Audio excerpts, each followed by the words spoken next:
Bienvenue dans ce nouvel épisode de Entrepreneur South Africa avec une invitée tant attendue, réclamée. The one and only. The one and only. Nabou to the fall. Nabou Fall.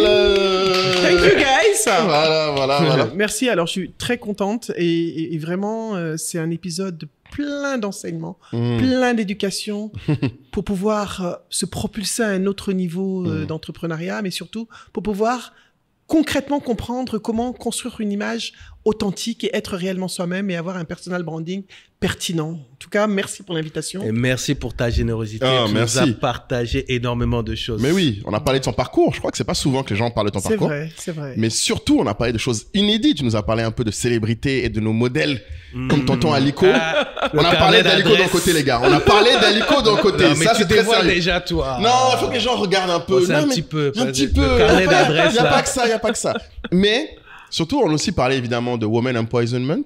Pour ceux qui ne savent pas encore c'est quoi, allez jusqu'à la fin. Ah, c'est chic, c'est Mais affairé. Mais je pense que ce qui est intéressant, c'est que tu as vraiment élaboré sur les dérives.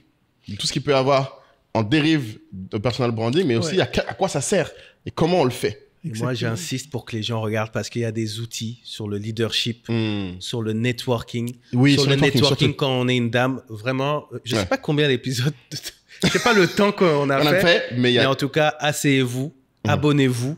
D'abord. Et vraiment, suivez cet épisode. Donc, Jusqu'au bout. Entrepreneur State of Africa, le podcast qui dit tout haut ce que les entrepreneurs pensent tout bas. Et aujourd'hui, on a sorti Alec Beret dans l'épisode. Alors, Bon épisode. Bon épisode. À tout à l'heure. Shalom. Salam. Salut. Oh. Nabou. Vous l'avez réclamé à corps et à cri. L'invité tant attendu.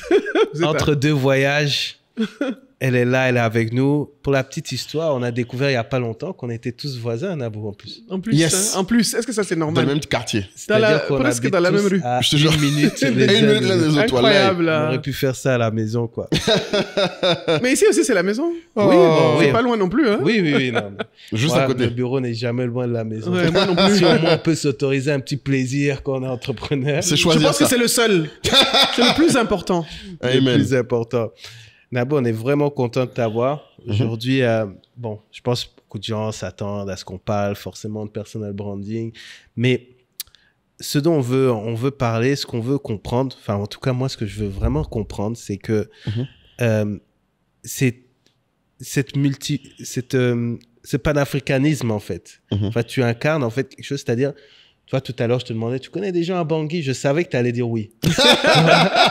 C'est-à-dire, en fait, est-ce que ça vient sûrement de ton parcours, sûrement de ton enfance? Qu'est-ce qui fait qu'aujourd'hui, en fait, ça surprend personne de te voir à Kinshasa ou à Bamako? Tu vois, comment est-ce que... quel est ton parcours, en fait, finalement? En fait, ça vient de la famille, hein, Ouais. de l'éducation, mes parents. Déjà, ça vient de... Je pense que je suis Peul déjà, donc je suis nomade.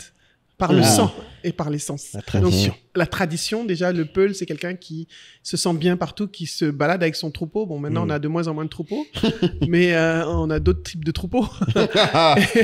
Et je suis né à Dakar, j'ai grandi entre Paris et Abidjan. Donc déjà, j'ai la sœur de ma mère qui a vécu à Kinshasa depuis les années 70. Vraiment avant les années 70. Depuis les années 70, alors. 70, ouais, en fait. Et elle parlait déjà lingala, elle parlait parfaitement bambara. Donc, j'ai grandi dans cette énergie-là. Et mon oncle était représentant d'Air Afrique à Bangui, le frère de ma mère, dans plusieurs pays, très, très jeune. Donc, on a eu très jeune ce melting pot, en fait, hein, panafricain. J'ai grandi dans une maison où on parlait bambara, on parlait lingala, on parle wolof. Vous parlez bambara et lingala au même endroit. Mais on parle français. Mais on était en France. Ma tante a vécu en France et c'était à Paris. Mais elle avait... La grande sœur de ma mère n'a pas fait de grandes études, mais c'est une femme qui parlait 6 à 7 langues africaines. Voilà. Wow. Elle a vécu à Kin, elle a vécu ici. Je me rappelle que avant même ma naissance, ma mère me disait on avait envoyé mon père à Kinshasa la chercher parce que mon grand-père disait que sa fille c'était quand Kin était Kin. Elle était dans le show. Elle a ramassé. Mais du coup, toi, au final, aujourd'hui, tu parles combien de langues africaines? Alors, je parle bien, parfaitement Wolof, Lingala. Je me débrouille en Hausa, en Peul, et puis Bambara. Voilà. Ça fait 5. À peu près. Seigneur. Puis tu on rajoutes n'a pas français et parlé anglais dessus. anglais, Ouais, tout ça, mais bon. ça- Du coup, ça, c'est que ça. Ça, c'est la base. C'est pas gagné, hein. C'est la base. Mais du coup, quand je demande, toi, Nabou, tu te présenterais comment aujourd'hui? C'est un truc qui m'intriguerait, moi. Alors moi, je me présente comme pas une panafricaine, mais comme une africaine, tout simplement. D'accord. Parce que très bien. panafricain, pour moi, c'est quelque chose de... C'est pas aussi simple que ça. Mhm. Mais je suis tout simplement une africaine qui porte les valeurs du continent et qui a embrassé différentes cultures. Et une africaine avec de la tolérance qui accepte la différence dans les différents pays. Mhm. Parce que Kinshasa n'est pas Brazza, Brazza n'est pas Bamako, Mhm. Bamako n'est pas Conakry, mais j'accepte la culture des autres. Mais ça m'empêche pas d'être moi-même et Mhm. de rester dans mon authenticité. Je pense que c'est ce parcours-là, le fait d'avoir vécu à Brazza, à Kin, à Abidjan, d'avoir grandi à Abidjan, d'être né à Dakar, c'est tout ça, et d'avoir côtoyé toutes ces personnes aussi de différentes Mhm. nationalités. Il y a aussi autre chose, c'est que très jeune, j'allais en vacances en Afrique. C'est-à-dire que je passais mes vacances au Cameroun. J'ai des amis aujourd'hui qui sont des amis parce que j'allais au Cameroun à l'âge de 15 ans, 16 ans en vacances. J'ai de grands potes qui sont, que j'y rencontre aujourd'hui. Mais j'ai dit non, je les connais depuis que j'ai 16 ans. On passait des vacances ensemble au Cameroun. Voilà, donc tout ça, ça crée quelque chose. Le Gabon que On j'ai... a fait 2 minutes. Elle a rajouté On a point déjà d'épée. cité 10 pays. Je te jure. Non, L'Afrique mais de l'Est, c'est comment? Juste essayons de rajouter un peu de couleur Non, mais là-dedans. j'ai fait mon stage mon premier stage de fin d'année au Gabon, par exemple, quand j'avais 20 ans. Donc, tout ça, ça permet de tisser des liens quand même. Non, mais c'est-à-dire que, par contre, t'as toujours été quelqu'un de très extraverti, alors. En fait, je suis ambiverte, en fait. Pourquoi? Je suis extravertie avec les gens, mais j'aime bien me retrouver seule chez moi dans mon environnement pour me ressourcer quand même. Hein. C'est quand tu as tout le temps du monde, des fois, tu as besoin juste de te ressourcer avec toi-même. Mais du coup, quand tu étais dans tous ces trucs, donc depuis que t'es jeune, partout où t'allais, tu faisais des potes. Bah, oui, j'ai rencontré des gens. Tu dis ça comme si c'est C'est évident. quelque chose que Moulay ne... C'est ça comme si c'est Tu Pour lui, n'intègres évident. pas, pour lui, en c'est fait. pas Non. naturel. ouais. Tu n'arrives pas à intégrer ça. Non, mais c'est pas commun. Tu dis ça comme si c'est la base. En fait, Je sais que Kayi est un peu comme ça aussi, mais oui, vous êtes Kayi pas, est comme ça. vous Bon. êtes pas de la base, en fait. Faites comme si c'est normal. Bon, pour nous, oui, Kayi, parce qu'en fait, Ouais. c'est naturel, quoi. Ouais. C'est pas quelque chose de calculé, en fait. Ouais, c'est pas... Mais enfin, t'exagères, Moulay. Quand t'es jeune, finalement, Mhm. en plus, je sais pas, à moins de 17 ans, tu te retrouves autour de trucs très simples, finalement. Tu crées des liens autour de trucs très simples. C'est le jeu, c'est le... Exactement. Tu vois, c'est pas... Toi, lui, il avait le foot. Toi, c'était quoi? C'était quoi le truc? Moi, la avec lecture, j'avais toujours aimé lire. Mais lecture, c'est pas très. Et puis le show. Ah, ah. Ah. Tu vois? Faut dire la vérité, là. C'est ça que je disais. Parce que moi, Ah, là, lecture, il dit quoi, je je l'ai attrapé. Et puis le show, j'aime bien sortir, j'aime bien danser. Je bois que de l'eau, hein, en plus. Hein. C'est ça. Mais le show, parce que quand tu bois de l'eau, tu as plus d'énergie que tout le monde. Voilà. Ouais, La victoire est faite. Voilà. C'est un outil qui... Qui lit. Mais tu vois, Qui moi, lit. j'étais pas dans le show. La lecture, je suis désolé, ça rapproche pas. Les mangas, ça rapproche pas. Non. Les jeux vidéo, encore moins. Donc, si tu me jettes quelque part, je vais pas jeu devenir... vidéo, quand Ouais. même. Tu me rappelles vraiment. mon fils. Ouais, voilà. Quelqu'un de très Tu bien. me rappelles mon fils. Quelqu'un de très bien. D'abord, il est sur les réseaux sociaux, il poste aucune photo. Il est juste là à regarder les gens. Mais il est là, il n'aime pas qu'on poste ses photos, il n'aime pas... Quand tu postes ta photo, tu en palabres avec lui. Et il a raison. Il est particulier. Et d'un point de vue pro, comment tu te présentes, du coup Alors moi, je dirais que je fais des métiers qui sont autour de l'humain et Ok. autour de la communication de l'humain. Donc Ok. voilà. Et j'ai travaillé longtemps dans les télécoms, mais toujours dans le commercial, la vente, donc à Kinshasa, Mhm. à Brazzaville, à Abidjan. Et ayant dirigé des gens, j'ai développé quand même pas mal de compétences que j'ai affinées avec de la formation. Je me suis formé aussi. Hmm. Et quand en 2007, j'ai créé, pas ma première entreprise, parce que j'ai créé mon entreprise à Kinshasa. Je travaillais à Kinshasa. Et une agence de com. Donc j'avais une régie j'ai toujours d'ailleurs des panneaux à Kin. J'avais une régie de panneaux. Et je faisais aussi de la communication. J'ai travaillé pas mal avec même des gens qui viennent de l'Abidjan, avec pas mal de sociétés que je ne nommerai pas. Vous ne sponsorisez pas, je ne peux pas vous nommer. Appel à sponsor. Ou bien, Appel à Non, client. mais tu as Ah, Vous c'est voulez comme qu'on ça, vous je vous sponsorise? nommerai Appel à pas. Vous sponsor. voulez qu'on vous nomme? Donc, vous des sponsorisez? Sponsoriser le multinationales. podcast. Hein. Faut savoir, faut Voilà, dire ça. des Nabou dit. multinationales qui venaient, dont certaines personnes travaillent dans d'autres entreprises aujourd'hui. Mhm. Et je faisais tout ce qui était leur BTL, etc. D'accord. Et puis les billboards aussi. Hein. Ça, c'est après avoir travaillé Après avoir dans travaillé les dans les télécoms, télécoms. Donc, dans les j'ai- services marketing, voilà. sales, tout ça. ok. Voilà, j'ai créé mon entreprise. Non, et puis j'ai même été directeur général d'une boîte à Kin, en fait. hein. Hmm. On était le premier distributeur de Vodacom, Ok. RDC. Ok. Et puis voilà. Ouh, Donc, et t'avais combien de gens sous toi? j'avais à peu près 200 personnes. Seigneur. Waouh. Pendant Mais combien de c'est temps le tu as pays qui est survécu? difficile, lui-même, il sait. Voilà. Ouais, ouais. Ouais. Combien de gens, combien de temps t'as survécu ça? Tu rajoutes les gens. Ça a été une bonne école. Combien de temps? Non, moi j'ai vécu plus de 10 ans à Kinshasa quand même. Ouais, quand t'étais directrice générale, c'était combien de temps? C'était pendant de 2003. pendant 2 ans. 2000 quoi 2002 à 2004. Ah oui, non, mais en fait, c'était... Moi, j'avais même pas encore mon bac à Non, l'époque. 2004, non, vous êtes jeunes. Mais il faut que les gens... Non, mais Il faut pas venir dire mon âge. J'ai rien dit. J'ai juste dit 2002 à 2004, nous, on n'avait pas encore le bac. C'est pour Non, dire... c'est vous, ça. Tu as été entrepreneur avant que nous-mêmes, on sache c'était quoi Non, le concept. non, je suis entrepreneur depuis 2007. Ok. Tu dirais que c'est ça là où tu dis l'entrepreneuriat commence vraiment. Je peux dire, oui, bon, avant ça, j'étais entrepreneur parce que j'avais déjà ouvert en 2002, tu vas dire, tu n'étais pas né. J'avais une boutique à Brazzaville, déjà. Ok. Et en 2000, j'avais aussi, quand j'ai travaillé, j'avais aussi deux boutiques à Kinshasa. J'avais ouvert 2 boutiques, une boutique d'habits pour femmes, mais ça, c'est pendant que je travaillais. Donc, j'ai toujours été commerçante. Je sais pas si c'est entrepreneuriat, en tout cas, je vendais des choses. Du coup, nous, on parle beaucoup justement de cette transition de salarié à entrepreneur. Est-ce que tu peux en parler? Est-ce que tu te préparais déjà quand tu étais... Regarde la tête qu'elle fait, il y a rien qui l'a préparé. En fait, toi, t'étais pas prête? Entre ce que je pensais et puis ce que j'ai trouvé là, c'était 2 choses. Amen. Hey, faut dire aux gens, faut parler au dur. plus.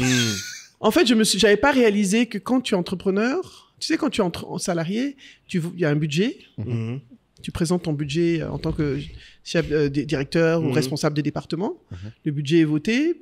Tu peux aller, ton board va aller prendre un crédit à la banque. Tu souffres pas trop, quoi. Voilà.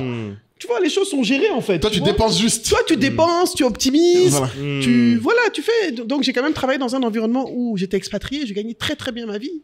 Très jeune, j'ai gagné beaucoup d'argent. À moins de 30 ans, je me tapais quand même 15 000 $ par mois, quoi. Bismillah. Yeah. Même prière que Nabou pour tout le monde. 15 000 $ en expat. Je travaillais dans les télécoms. Donc, c'était à l'époque où il y avait beaucoup d'argent. J'ai géré des budgets C'était de le 2 début millions de des dollars. télécoms. C'est le début des télécoms. C'était chic. Il y avait de l'argent comme ça, là. Oh, c'était doux, Et donc, t'es habitué à ça. Donc, tu es dans un environnement où tout est chic. Ta maison, tu ne connais pas le loyer. On te donne une voiture. Donc, tu es dans un confort. Pourquoi tu t'en vas dans Les gens qui n'aiment pas la paix. l'entrepreneuriat? Parce que on s'est dit, l'affaire là. En fait, j'étais fatigué j'ai besoin de nouveaux challenges à chaque fois. Parce qu'il faut savoir que dans ma carrière, j'ai souvent fait des lancements de réseaux. Et donc, j'étais toujours dans des trucs très challengeants. J'ai lancé un réseau ici. Ici, là, je pense que peut-être tu n'étais pas né. Non, tu étais né, mais tu étais jeune. Donc, j'étais dans le lancement, en startup phase. J'étais l'une des premières employées. Donc, je suis habitué, j'aime le challenge, en fait. D'accord. Donc, quand j'arrive à une vitesse où on est là, c'est juste du management. De la croisière, ouais. Tu sais, les gens qui aiment les problèmes, là, j'aime quand c'est... Hein. D'ailleurs, hier, je faisais une formation, je me suis rendu compte que j'étais une Gen Z dans le corps d'une Gen X. Quelqu'un de la génération Z. Tout à fait. Tout à fait.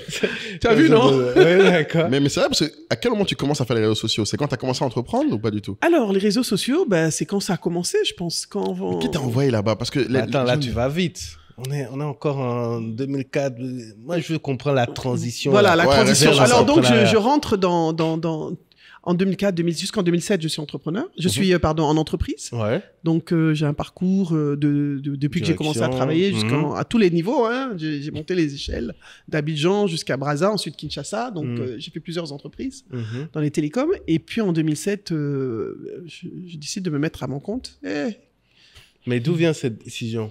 Bon, j'ai quitté l'entreprise qui n'avait pas plus vraiment de belles perspectives parce que le secteur de la distribution en RDC se transformait. Okay. Donc, il fallait se réinventer quelque part. Et je me suis dit, bon, au lieu de rester dans le même secteur où je pouvais très bien, parfaitement trouver un poste de direction en expatriation facilement, ça c'est vrai, parce que j'avais l'expertise, j'avais l'expérience, j'ai eu plusieurs... mais je me suis dit, j'ai besoin d'un nouveau challenge. Et pourquoi pas? Donc... j'ai eu des opportunités. J'ai eu un client qui m'a dit, écoute, on voudrait implanter des panneaux, une banque à Kin. J'ai dit, OK, mais ce que je ne savais pas, c'est qu'il fallait de l'argent pour faire de l'argent. Ah, attention, tu peux répéter ça plus fort? Il faut de l'argent pour faire de l'argent. Et je me suis rendu compte que tout ce que je gagnais, je le réinvestissais. J'ai vraiment serré la ceinture, je reconnais, pendant 2 ou 3 ans. Sérieusement, hein, je n'achète pas d'habits. Vraiment, tu es dans un autre mindset parce que tout ce que tu gagnes, tu te dis, je peux le réinvestir dans mon business. Tu vois, donc et j'étais pas préparé parce que j'arrive dans un truc où tu as souvent le truc, la pensée, j'étais directeur donc je connais, tu connais rien. c'est autre chose être entrepreneur. C'est une autre énergie. Mais qu'est-ce qui te faisait penser au moment où tu te lances là-dedans que Ça va marcher. ça va marcher? Parce que je me dis, non, je connais les gens. Ça aussi, c'est autre chose. Carnet d'adresse. C'est les gens que tu connais même qui t'aident pas, ou qui n'achètent pas ton produit, ou qui ne te soutiennent pas réellement. Et en fait, ils sont pas obligés à the end of the day. Donc, je me dis, non, j'ai un réseau. Et j'ai appris une chose, c'est qu'en entrepreneuriat, tu dois faire le travail que tu as à faire comme si tu ne connaissais personne. Tu dois faire la stratégie, tu dois développer, tu dois pas compter sur les autres. Les autres viendront at some point, à un certain moment, mais tu dois mettre les efforts dedans.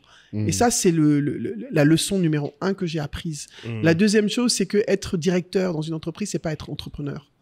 Être entrepreneur, c'est une autre dynamique, c'est un autre état d'esprit. Parce que tu te retrouves là, si tu n'as pas construit ta résilience, des fois, tu es assis dans le bureau, il n'y a pas de clients. Au début, là. Hey!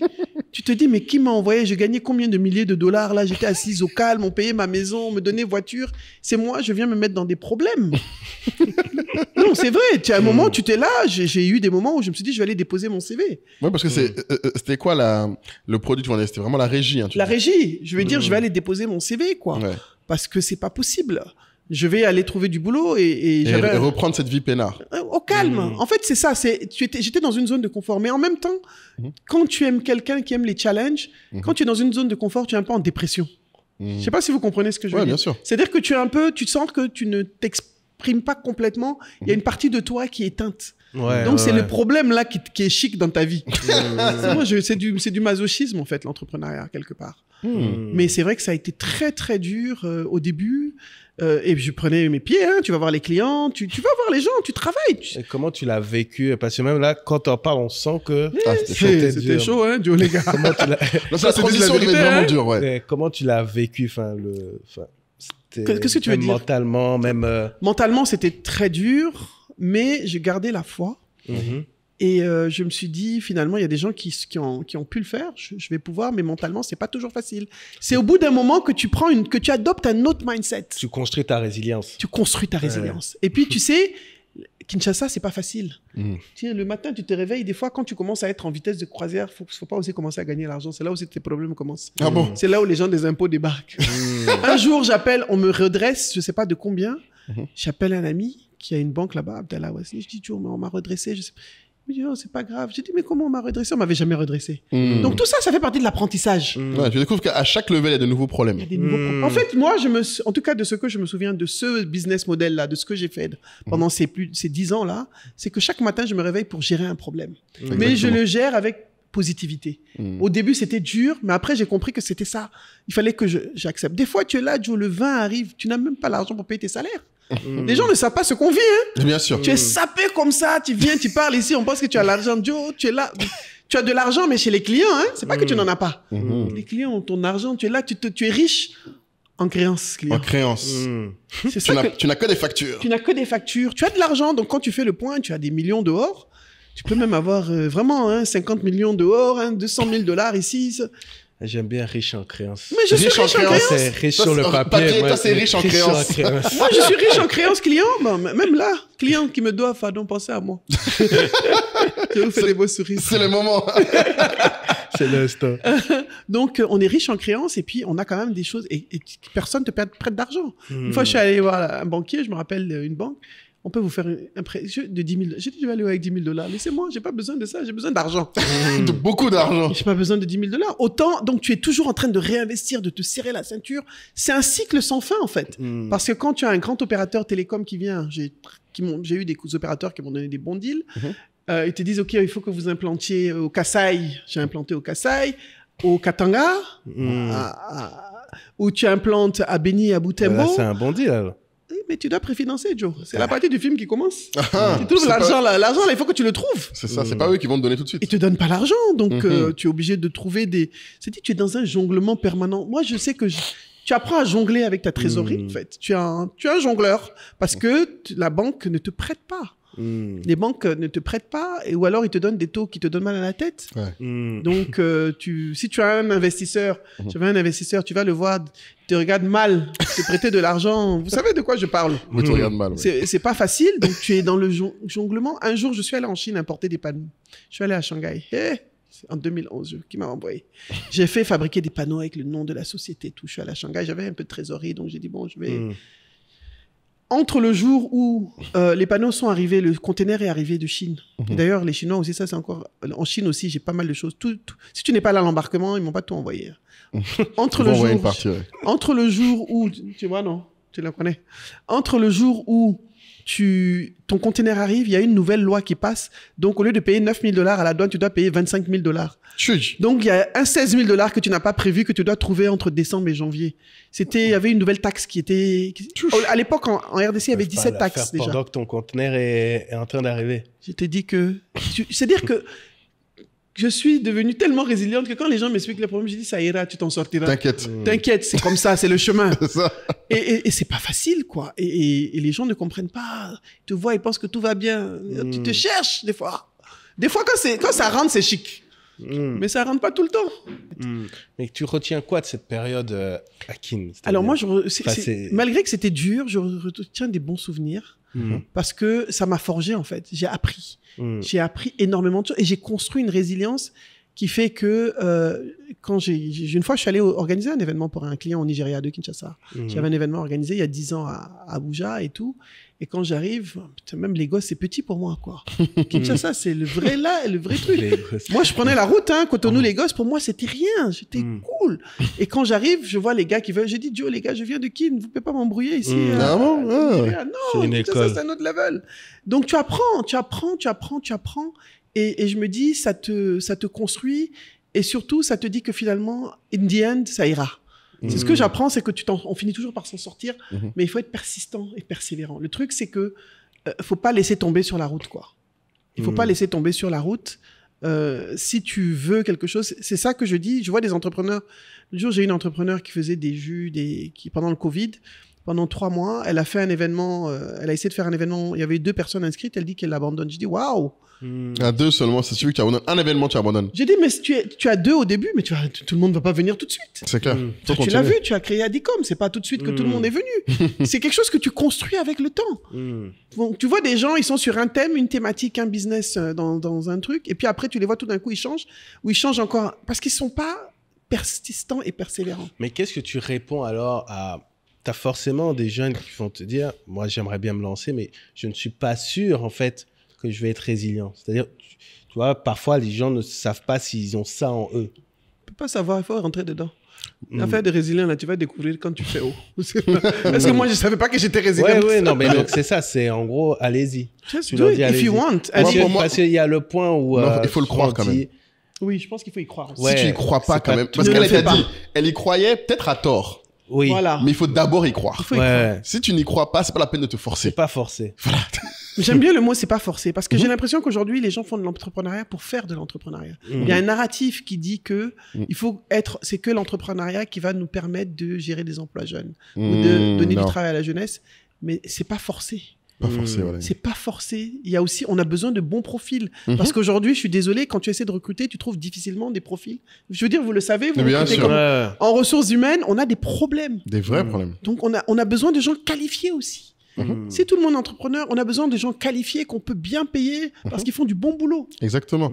Tu vois, et qui veulent la paix d'esprit. Et qui veulent peace of mind. Voilà. Et qui sont prêts à faire des petits sacrifices. Des fois, quand c'est chaud, quand dans les entreprises, quand à la fin du mois c'est chaud, c'est pas toujours parce qu'on est des entrepreneurs. Des fois, tu as beau avoir, il y a un moment où il y a un mois où peut-être tu peux pas payer tout de suite. Mais ils sont prêts, ils savent qu'on va ensemble là-dessus, quoi. Et du coup, qu'est-ce qui fait que... Parce que là, tu nous as parlé d'une carrière corporate, une transition où tu as un business B2B. Et puis, mais quand tu nous t'es présenté, tu as vraiment dit que tu étais dans l'humain. La communication humaine. La communication autour de l'humain. Comment est-ce que ça s'opère en fait? À quel moment tu te rends compte que toi, ton truc, c'est être proche des gens, les faire évoluer, les former, les coacher, les inciter à atteindre leur plein potentiel en termes d'image et autres? Alors, déjà, depuis 2009, j'ai un site dont je ne parle pas plus souvent parce que j'étais en rebranding, qui s'appelle Nabula. Vous pouvez faire Google, vous allez tomber dessus. Et j'écrivais pas mal. J'avais un magazine aussi, en anglais, donc Je parlais beaucoup de l'amour à l'africaine, la séduction, ce genre de choses. Ok. Oui, j'avais un blog, c'était le premier blog de RDC, donc il y a longtemps, que j'ai développé toute seule d'ailleurs. Ok. Et parce qu'à la base, je suis informaticienne de formation. Donc, et le fait de facilement avoir des relations, je me suis rendu compte que les gens avaient une certaine facilité à venir vers moi. Et bien sûr, j'ai géré des hommes. J'ai été manager pendant des années à différents postes. Ça m'a permis de voir mon style de leadership, de voir comment le leadership s'exerçait. J'ai travaillé avec des gens de beaucoup de nationalités. J'avais un DG qui était libanais, une multinationale qui était à l'époque qui appartenait à des Égyptiens. Donc, j'ai eu plus ton background multiculturel, un background multiculturel, et puis surtout un rapport à l'humain, une certaine intelligence émotionnelle qui fait que j'arrive à créer du lien aussi assez facilement, et que les gens ont une tendance à venir souvent vers moi pour certaines solutions. Maintenant, je me suis dit, ok, je le fais, je sais le faire, mais j'ai besoin d'outils pour le faire. Et les outils, c'est comment je me forme pour accompagner les gens de façon structurée. Même si une certification n'est pas un diplôme. Hein. Juste une pause là-dessus, parce que nous, on parle souvent de ça, d'apprendre à bien se connaître. Ouais. Ça t'est venu... Enfin, tu t'es posé en disant quel est mon super pouvoir, ou bien ça t'est venu naturellement, tu t'es rendu compte que tu avais un truc en plus quand il s'agissait d'empathie et d'intelligence émotionnelle. C'est peut-être des gens qui te le disent. Et quand tu diriges des humains, et vous le savez tout autant que moi, en tant que directeur, j'ai quand même dirigé pas mal de gens dans les entreprises. Donc, c'est peut-être ça qui m'a donné plus de recul par rapport à la personne que je suis. Quand tu as un rapport aux autres, tu vois comment tu te comportes et surtout, tu vois comment tu évolues dans ton comportement avec les autres. Parce que je ne suis pas la personne que j'étais il y a 20 ans en management où je pouvais péter un câble assez rapidement. Oui, ouf. Et la personne que je vois, et c'est peut-être ce chemin que j'ai fait personnellement qui me dit, est-ce que je peux accompagner des gens aussi à aller sur ce même chemin? Et quand je parle de communication, de personal branding, parce que c'est de la communication de l'humain, bon, mon expérience dans la communication sur plusieurs années, et quand les réseaux sociaux ont commencé, bon, je me suis mis sur Facebook comme ça, comme tout le monde. La première raison, c'était pour reconnecter. J'habitais à Keene. Je voulais reconnecter avec mes amis à Abidjan et tout ça, avec qui j'ai grandi, tout simplement. Je pense qu'on était tous là pour ça au départ. Et Marc lui-même a fait ça pour ça à la base. C'est après que je me suis rendu compte que les gens aimaient bien mon contenu. Est-ce que tu as un moment où tu t'es dit, je vais faire ça sérieusement? Peut-être il y a quelques années, 2-3 ans, quand Totem Experience commence à me dire, viens faire des trucs, poste, il y a l'argent. J'ai dit, l'argent dans ça? J'ai dit, quand Totem... Non, sérieusement? Donc avant, pour toi, c'était pas un effort? Non, j'ai jamais fait pas avant qu'on travaille ensemble? Moi, je n'ai jamais fait... Moi, je fais tout avec le cœur. Et j'ai des gens, enfin une équipe, ils sont fatigués de moi. Non, il y a un calendrier, dit laissez-moi écrire ce que j'ai envie d'écrire. Ils me fatiguent. Oui, tu ne respectes rien. J'ai dit, je ne peux pas. J'écris avec le cœur, en fait. Donc, et quand quand Totem commence, j'ai dit, non, ça là, il y a l'argent, hein. On m'a ouvert les yeux. Totem t'a ouvert les yeux sur la vie. Oui, mais bon, je le fais pas, c'est pas vraiment mon business. Oui, et puis c'est quand c'est cohérent avec... Voilà, c'est cohérent. C'est comme hier, quelqu'un me contacte. Ce que Totem m'a donné, en tout cas, comme Totem, je peux faire la pub de Totem. Parce que ce que Totem m'a donné, c'est que m'a fait comprendre que déjà, tu peux pas être dans tout et dans n'importe quoi. Donc déjà, le profil était plus compagnie structurée, banque, finance, télécom. Quand quelqu'un me contacte pour des chaussures, je dis, c'est pas une ligne éditoriale pour moi. Je peux faire malin. J'ai dit, mon agence a dit que c'est vous, mon agence. Oui, c'est vrai, parce que je veux pas brouiller. Parce que demain, il faut pas que je sois dans tout et dans n'importe quoi. Et tu prends pas tout aussi ce qui vient, quoi. Et je vois des jeunes créateurs ou des gens qui ont un peu de visibilité qui ne comprennent pas que quand tu es une marque, tu dois avoir une ligne de conduite. Et j'accompagne pas mal de gens qui ont 1 500 000 abonnés. Sérieux? Ah oui, parce qu'ils n'ont pas de marque. Ils n'ont aucun branding. Personnel, non, ils ont juste un branding. Ils ont juste une communauté, mais ils font rien avec. Et ils m'appellent, ils me disent, je te jure, je sais pas quoi faire avec tous ces gens-là. Tous ces gens qui me suivent, je sais pas quoi faire avec eux. Il faut que je sois structuré, des personnalités. Il faut que qu'est-ce que je peux leur apporter? Je suis contente parce qu'il y en a une que j'ai accompagnée tout à l'heure. Récemment, j'ai vu qu'elle a fait une campagne d'influence pour un truc international. Donc, ça me fait plaisir de voir qu'ils trouvent leur chemin, en fait. Tu vois? Mais du coup, moi, ça m'intrigue. Du coup, à quel moment t'es passé de... Donc, toi, t'étais sur Facebook, sur les autres trucs au début. J'ai dit dans le show. Dans le show. Mais LinkedIn, par exemple, tu vois, moi, j'ai dit à Kaï, et c'est ce que je disais en confession, à la base, tu étais mon objectif sur LinkedIn. Je suis toujours, j'espère. Ouais, bah oui. C'est juste que maintenant, j'ai accepté que je n'arriverai pas à te rattraper. Enfin, à un moment, c'est dans la vie. Non, mais je vais vous raconter l'histoire de LinkedIn, c'est quoi? Vas-y, dis-nous. J'ai une histoire. L'histoire de LinkedIn, c'est arrivé pendant le Covid. J'ai un métier où je voyage, je donne des formations à l'extérieur, je fais de l'accompagnement, des entreprises m'appellent, viens, on structure une formation, ou alors tu viens en Ouganda, tu fais un keynote sur le leadership transformationnel. Tout ça, je suis payé pour le faire. Mais tous ces gens-là te trouvent comment, du coup, à ce moment-là? Ils me contactent. Je suis couché, je dors, ils m'appellent. Non, Oui, parce que j'ai construit un branding qui est en ligne Voilà, avec ça. c'est ça. La C'est pas question, par c'est hasard. voilà, là, on y arrive. C'est pas par là. hasard, parce qu'après, il faut être cohérent dans ton image. C'est vrai que il faut structurer son image. Mon image, elle est autour de 3 choses essentielles. L'entrepreneuriat, je suis entrepreneur et j'accompagne des entrepreneurs. Donc, on a ce que tu connais, un Impact Hub, un accélérateur, un incubateur, qu'on le fait depuis plusieurs années. Deuxièmement, autour de la communication, j'ai occupé des postes de communication et tout ce qui est communication, relations publiques, etc. Et puis ensuite, le troisième élément de mon branding, c'est tout ce qui est woman empowerment. Quand je parle de communication, c'est leadership et tout ça. Woman empowerment, l'accompagnement des femmes. Donc, c'est les 3 points qui sont inhérents à mon branding. Woman empowerment, à ne pas confondre avec... Woman empowerment. Exactly. Attention, mais nous reviendrons là-dessus. Vous êtes affairés. Stay tuned. Vous êtes affairés. C'est ça. Donc, les 3 trucs. Donc, en fait, c'est ça. Une fois que tu as bien défini... Il faut, Mais tu as défini ça quand? Dès le début? Ça s'est imposé un peu à moi, parce que c'était ce que je suis. En fait, c'est pas des choses que tu... Qui es-tu d'abord? Et comment est-ce que tu veux te montrer aux gens? Et quelle est la partie de toi que tu veux montrer qui est pertinente par rapport à ce que tu fais? Tu peux pas poster pour poster, mais il faut que tu postes des choses qui sont en authenticité et en adéquation avec qui tu es. Tu vois, c'est ce que je dis, les gens aujourd'hui, et bon, vous êtes dans le métier, tu es dans le métier du contenu, de la communication digitale, les gens postent des fois pour poster. Ou alors, quelqu'un les appelle, voilà, j'ai 100 000 pour un truc, est-ce que tu peux poster? Et je l'ai vu, ce qui m'avait choqué, c'est un jour, il y a un créateur de contenu, Bané, je crois. Il a un contenu très sympa, très frais, très léger, que j'aime beaucoup, on rit bien. Quand tu n'as pas le moral, tu vas chez lui, ton moral revient tout de suite. Et un jour, il a posté un truc sur une conférence dans les finances et personne n'a liké. Et je me suis rendu compte qu'il faut être en cohérence avec ton audience. Tout le monde n'est pas pour tout le monde. Et c'est là où je suis, qu'est-ce que moi, je suis pour qui, en fait? Et j'ai vu un peu, j'ai commencé à regarder mes infometrics, mes Ah, donc tu as données. commencé à regarder... J'ai regardé quand même, parce que et j'ai vu que voilà, les contenus qui me ressemblent. Et au fur et à mesure, j'ai vu que voilà les choses que je partage le plus et qui sont plus moi. C'est vraiment l'authenticité, la base. Donc, tu dirais que ouais, ça, c'est la base du branding, effectivement. Ouais, pour moi. Mais le LinkedIn, tu disais que c'est pendant le Covid que vraiment tu l'as pris Non, c'est sérieusement. vraiment dans le Covid que je me suis dit, écoute, avant, on n'avait pas forcément 20 choses à distance, les gens t'appelaient, il y avait le réseau et tout. Mais là, il faut développer un réseau. Et puis, je me suis dit, ben, t'as rien à faire, tu es chez toi, Joe. Vas-y. Donc, je me suis construit sur LinkedIn. Mais vraiment, moi, sur LinkedIn, je prends mon téléphone, je fais ma vidéo. Hein. C'était ça, quoi. C'est ce que je fais jusqu'à aujourd'hui. Il n'y a rien de technique, rien de structuré. Je prends mon téléphone, je fais ma vidéo, je dis ce que j'ai au fond du cœur. J'ai un truc qui me passe dans la semaine et puis j'y vais. Donc, tu te forçais pas à poster tous les jours, c'était pas ça? Forcément, non. Pas forcément. Bon, c'est vrai que j'ai contacté quelqu'un qui est plus spécialisé dans LinkedIn, une coach, et puis je lui ai dit, voilà, j'aimerais mieux poster sur LinkedIn.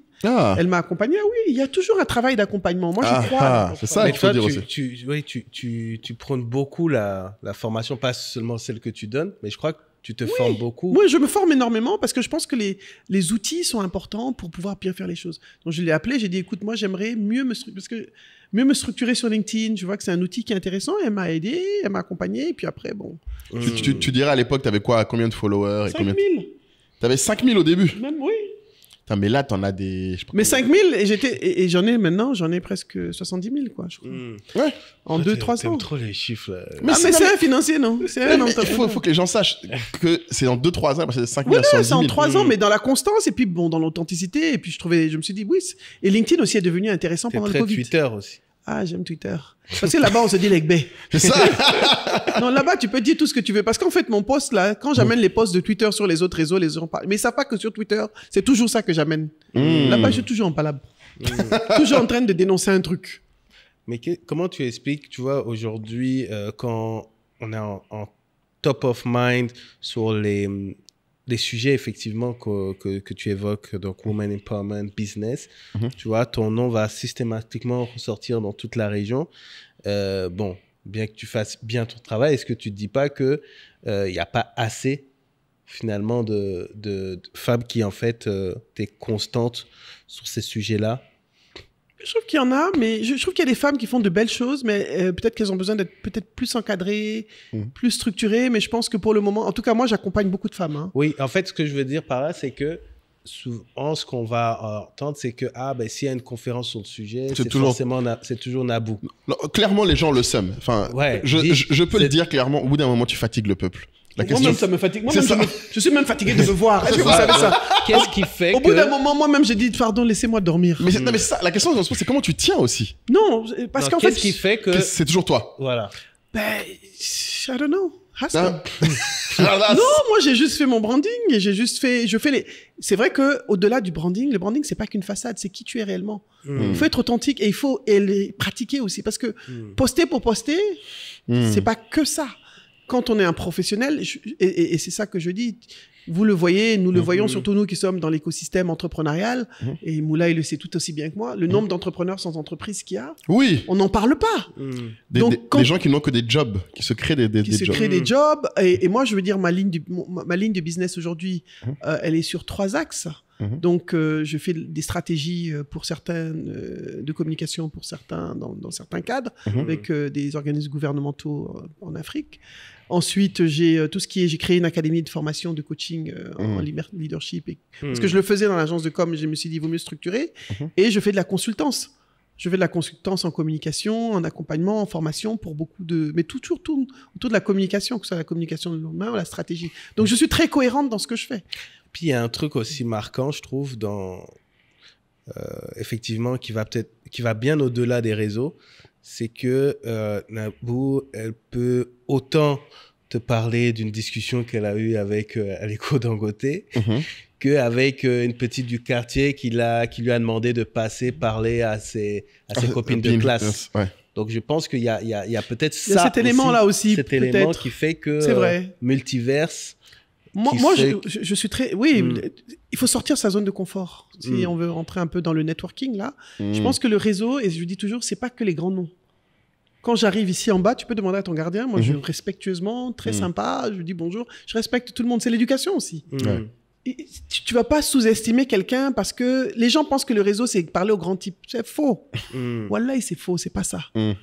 Des fois, le demi-type, là, c'est lui qui va régler ton problème. Le demi-type. Non, il faut qu'on... je suis très, très contente aujourd'hui quand je vais à Brazza la dernière fois pour une réunion, et puis je vois des jeunes, mais vous savez, vous nous avez formés en ligne, je ne sais même plus qui j'ai formé, tellement je forme des gens, pour une organisation des Nations Unies pour qui je travaille dans la formation, pour qui je fais souvent des formations. Vous nous avez formés en ligne et tout, ils sont à Brazza, ils sont à Kinshasa, je vais à Niamey, même ceux que je n'ai pas vus. Donc, je pense qu'il y a aussi un côté, je pense que le networking, c'est aussi beaucoup de générosité. Ouais. Est-ce que tu as des tips de networking? Oui, alors, ce que je voudrais dire... Déjà, d'où tu connais Dangote? Écoute, je connais Dangote, ça va faire... Le peuple veut savoir. Sérieux? Mais ça, c'est un vrai Congosa business, tu connais Dangote? On t'a réveillé. Un coup sec, ça, c'est des vrais sujets. Moi, je connais Aliko depuis... ça fait faire 25 ans à peu près. Seigneur. Donc, c'est pas aujourd'hui. Et quand tu venais en Côte d'Ivoire à l'époque, c'est un très grand ami. Je le connais depuis très longtemps, bien avant que les gens le connaissent. Et je me rappelle, quand je travaillais dans les télécoms, mon patron, Irim, me disait... c'est quoi tes Nigérians bizarres là? La dernière fois, j'ai dit, tu te rappelles mes Nigérians bizarres là? Attends, t'as dit quelque chose. T'as dit le patron qui? Peux-tu redonner son nom? Yerim. Quel Yerim? Yerim So. Bon! Kaï. Le podcast va commencer. C'est ça. Toi, dans la même phrase, tu dis Aliko, Yerim So. Hein? Oui, oui. Ok, Nabou. Non, Yerim, les gens te prennent au sérieux. Hein. C'est moi qui blague avec ça. Il n'a qu'à bien entendre. Non, mais Yerim So et Aliko Dangote, c'est nos titans de l'industrie. Ouais.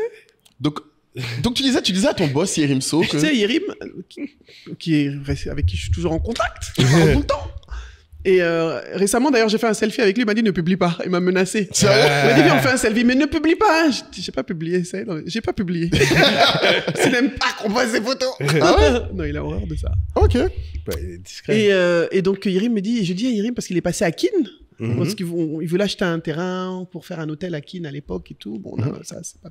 Bien sûr, moi, j'étais là, il m'appelle et je lui dis, tu te souviens, les Nigérians, là, c'était Dangote. Il me dit, donc, t'es Nigérian bizarre qui venait avec des chaussures bizarres, là, c'était Dangote à l'époque. Il dit, ouais, au bureau. Donc, j'ai connu Aliko comme ça, et c'est un ami depuis, je connais sa famille. De hustle, quoi. Ah, Tu l'as connu quand il est venu en Côte d'Ivoire, genre? Ouais, en Côte d'Ivoire. Mais S'il est venu avec un ami qui s'appelle Waz, paix à son âme, un autre ami nigérian que j'avais rencontré à Abuja. J'avais accompagné ma mère qui était à l'époque à African Business Roundtable, la table ronde des hommes d'affaires africains. Bon, j'ai aussi un background familial très business, hein, qui a été créé par mon oncle Babacar Ndiaye, qui était le président de la BAD à l'époque. Et donc, on était à Abuja au Nikon à l'époque. Et bon, mais j'ai rencontré Waz. Et Waz venait à Abidjan, il m'appelle. Et il me dit, je viens avec des amis, avec Dangote. Et la première fois que Dangote a fait une émission sur CNN, il nous a tous envoyé des SMS, quoi. Je me rappellerai toujours. C'était en 2006. Guys, I'm on CNN. Hey, la vie n'est rien. Pour Dangote, c'est quelque chose d'être sur CNN. Mais non, 2006. En fait, à l'époque, Aliko avait déjà de l'argent. Il avait déjà des jets privés. Moi, je me rappelle, on allait... Mais il n'était pas célèbre. Il n'était pas connu, mais il était connu au Nigeria, mais pas chez vous. Pas, non, il venait en jet à Abidjan, il n'est jamais venu... Il n'est jamais venu en commercial. Non, il venait en jet et tout, mais il était, il était dans son hustle. À l'époque, je suis allé visiter ses usines à papa. À l'époque, il montait l'usine de sucre, donc je connais bien toute sa famille, je connais sa mère, je vais à Kano. C'est des amis de la famille, c'est la famille, quoi. Seigneur. Moi, c'est pas... J'ai connu Sani, le défunt Sani, la femme... Donc, je sais pas. Mais quand tu galérais dans tes trucs de kin, tu appelais pas pour des conseils. Mais il venait, mais juste... Alors, Aliko a voulu venir s'installer à Kinshasa. Il faut que je vous raconte. Il m'appelle, il me dit, Nabou, voilà, j'ai pris attache avec le frère du président. Et je me rappelle, une fois, il m'appelle, il était à Lumumbashi. J'étais à Kin. Il me dit, mais je suis venu voir... Il a fui. Non, lui-même, il a dit, Nabou, je peux pas. Je savais la chute. Il me dit, Nabou, I can't. It's too complicated. Sérieux? Il n'a pas pu. Yerim même est venu. Yerim même est reparti comme il est venu. Je me rappelle, j'étais avec Michael Osembe, on a mangé avec Yerim et tout. Non, c'était pas possible. La RDC, c'est un autre level, hein. C'est pas pour les enfants nés. Attention, je vois ça. Est-ce que... Moi, je suis interdit de Congo bashing. De Congo bashing. Non, moi, je bâche pas. Je dis, moi, j'adore la RDC. C'est un pays généreux, accueillant, que j'aime beaucoup, mais c'est dur. Il faut qu'on se dise la vérité. Mais ma grande question, du coup, toi qui as fréquenté ces gens-là, tu dirais c'est quoi le point commun entre Yerim So et d'autres que tu as Aliko d'un côté, Yerim c'est des So. bosseurs. Ah, moi j'ai travaillé avec Yerim, c'est un bosseur. Et c'est des visionnaires. Et c'est des bosseurs, c'est des visionnaires et c'est des gens qui ne lâchent pas. C'est des bosseurs. Moi je veux dire, je les connais personnellement, c'est des gars qui bossent. Mais quand tu dis boss, ouais, travail à l'école. Moi je suis allé avec mes enfants. Bon, la dernière fois, il y a quelques années, je suis allé à Lagos. J'étais là, j'étais avec mes enfants. J'ai dit bon, on est passé chez lui à la maison. Pour le voir et tout. Je dis, il me dit, ok, j'envoie mon chauffeur te prendre. On a dîné avec mes enfants, c'est en 2016 et tout. Je l'ai revu après. Et tu es à table avec lui, Joe, il dort. J'ai dit, mais Joe, tu es en train de dormir. Non, Nabou, you know, I'm tired. Il est fatigué. Le gars, il se réveille à 4 heures du matin, il bosse. Il bosse 24 heures sur 24. Il bosse 24 heures sur 24. Donc, ouais, tu veux dire la quantité et moi, je me rappelle Yerim, quand je bossais avec Yerim, Yerim était le premier arrivé au bureau. Yerim, c'est à 7 heures, il est au bureau, quoi. Vraiment, tout le temps. Ah non, Yerim, il bosse. Les gens ne réussissent pas. Moi, il n'y a pas de réussite sans travail. Je n'y crois pas. Ces gens-là, ils travaillent. C'est vrai qu'au début, ils se structurent et ils s'accompagnent de personnes qui ont des compétences. Et surtout, ils ont de la vision. C'est des gens qui ne voient pas petit. Ce qu'ils ont en commun, la raffinerie, quand il l'a lancée, c'est un projet qu'il a depuis des années, Aliko. Quand il a effectivement lancé la raffinerie, waouh! C'est pas évident. C'est pas un petit projet. Mais lui, à son niveau, il se repose pas du tout. Il n'a même pas de vie, à la limite. Même à leurs âges et à leur niveau de réalisation. Non, il se repose. Yerim, lui, il essaie d'équilibrer quand même sa vie de famille, mais Aliko ne s'est plus remarié depuis, je vais raconter sa vie maintenant. Il s'est plus remarié depuis son dernier divorce en 96. Chi. Voilà. Et c'est quand tu accompagnes maintenant des dirigeants, notamment, je pense, sur leur image. Mais je pense que vu que tu es proche des dirigeants, ça doit même aller au-delà de l'image. Ils doivent se poser des questions sur le leadership, etc. Du coup, est-ce que tu dirais, sans faire offense, que tu vois la différence entre des gens qui veulent vraiment réussir et puis d'autres, Je vois la différence Par entre les rapport à- gens qui veulent rester dans leur zone de confort Ouais, et ceux qui sont prêts à sauter le pas. d'accord. Tu vois, j'ai toutes C'est sortes ce de que dirigeants. tu vois assez rapidement quand On tu le échanges. sent. Mais souvent, les gens qui me contactent, il y a un point commun, et je veux dire, je pense que pour tous les coachs, il y a un profil. Ce sont des personnes qui ont envie d'aller plus loin qui me contactent. Des personnes qui sentent qu'ils Ouais, sont à déjà, un niveau... quand tu penses, je vais prendre du coaching, C'est déjà quelque chose. c'est déjà que tu es dans un mindset. Un mindset d'évolution. Ouais. Voilà, c'est que tu veux passer à un autre level. Mm. Et je vois souvent, même en des gens qui sont des dirigeants de grosses banques ou de trucs, c'est des gens qui veulent aller à un autre niveau, même si c'est pas dans leur institution, mais passer à autre chose. Même dans d'autres institutions, mais se donner un rôle plus important et exploiter tout leur plein potentiel. Parce que la société a fait que on a du mal à définir ce que c'est que réellement le leadership. On pense que c'est juste être dirigeant, alors que c'est pas être dirigeant. C'est plus une posture. C'est pas un poste, c'est d'abord une posture. Et c'est cette posture qu'on développe qui nous permet d'intégrer certaines positions après. Et quel est le conseil que tu donnes le plus souvent, du coup, à un dirigeant? Alors, Qu'est-ce qui revient d'abord, le plus? d'apprendre à se connaître. Ah. Jusque base. là-bas, tu dis ça encore à ces gens-là aussi. Ah, mais on commence toujours par un test de personnalité. Mais gars, je pense que ça, c'est jusqu'à la fin. Non, c'est magnifique. Non, mais la self-awareness, Self-awareness is the base. is the beast. Ouais. Gary Gary Vee, tu connais. Is the base. Non, Gary Vee. Tu parles de Gary Vee, non? Ouais, c'est notre gars. J'ai une Oui, amie tu qui dis bosse avec self- lui, d'ailleurs. Ah bon? Sa nouvelle directrice, c'est une de mes anciennes collègues. Non, c'est pas possible. Là, là, Non, on va arrêter le podcast. Ah ouais, j'ai vu que Maha s'occupait de sa com et tout. Je dis, Mais- waouh, Maha. mais Bellane. attends, Tu sais, c'est quoi le challenge du podcast? Tu sais Non. pourquoi on a fait le podcast? Non. Là, on est à l'épisode combien? 59? 56, 58, 59? À l'épisode 100, il faut Gary Vee. Ben, vous avez vu que j'ai vu que Maha s'occupe de lui. Maha Bouelnain, vous verrez, c'est sa commune. C'est une de mes collègues qui travaillait avec moi dans une société télécom. C'est la Vous directrice en voyez déjà. Égypte. Tu vois la Ouais. vie, le networking, la Le vie. En networking. même temps, on a créé. Donc, je peux vous networking. connecter avec Maha. Mais Vous est-ce que allez tu vous sais que gérer, nous, ça quoi. fait on a fait ce podcast, on s'est dit on fait 100 épisodes pour Inch'Allah, pouvoir ça sera. Parce mériter. qu'il dit toujours, quand les gens disent, est-ce qu'on peut t'inviter sur le podcast? Il dit, fais déjà 100 épisodes. Et Eh puis on ben, va- je vous mets en contact avec Maha. Hein. J'ai vu que c'est elle qui s'occupe de sa com. Elle était avant à Dubaï, elle faisait la com. Elle avait monté son agence. Et là, j'ai vu que c'est elle la directrice du truc de Gary Vee, de la com et tout. J'ai vu ça récemment sur son truc. Tu La vois, vie, la quelle vie, vie. c'est quelque chose. Mais Le networking. Regarde-moi les deux affairés là. c'est ça. Mais en Je fait, savais pas que c'était à cause de Gary. Mais Gary, il est top, hein, je l'adore. mais Lui, c'est la base. Hein, Et c'est- justement, il dit toujours self-awareness, self-awareness. Self-awareness is the self-awareness. base of everything. Et donc, jusqu'à ces dirigeants, ouais, tu leur rappelles ça. On fait un travail de profilage de personnalité, de test. Ok. Donc, j'ai des outils, des tests de personnalité. On commence toujours par ça. Mhm. Ça nous permet de savoir sur quel point est-ce qu'on veut travailler. Mhm. Qu'est-ce qu'il faut libérer comme potentiel et qu'est-ce qu'il faut développer afin d'atteindre, quelles sont les compétences dont ils ont besoin pour aller là où ils veulent aller. Mhm. Voilà, c'est vraiment ça. Pour moi, c'est la base. C'est ça apprenons à self-awareness. Et ça, tu dirais à quelle self-consciousness. fréquence faut le faire? Parce qu'on change aussi. On évolue. Et puis, Ouais. dans les tests, il y a plusieurs niveaux. Il y a le niveau où on est naturel. Mhm. Donc, les tests que moi, je fais pratiquer, c'est le disque, l'intelligence émotionnelle, etc. Et dans le disque, tu as deux choses. Tu as le naturel et l'adapté. Le naturel, c'est qui tu es quand tu n'as pas besoin d'être dans un environnement où si tu n'as pas envie de parler, tu es obligé de parler. Mhm. L'adapté, c'est dans ton environnement professionnel, comment est-ce que tu te comportes. Et ça te permet de voir quel type de compétences tu mobilises quand. ouais. C'est super intéressant. C'est des outils de profilage. On a fait récemment une conférence africaine du disque et de l'intelligence émotionnelle, justement, pour présenter ces outils au RH, etc., etc. Parce qu'on pense que c'est intéressant. C'est des outils. On le fait en entreprise. Ça m'est arrivé de le faire pour des familles. Donc voilà.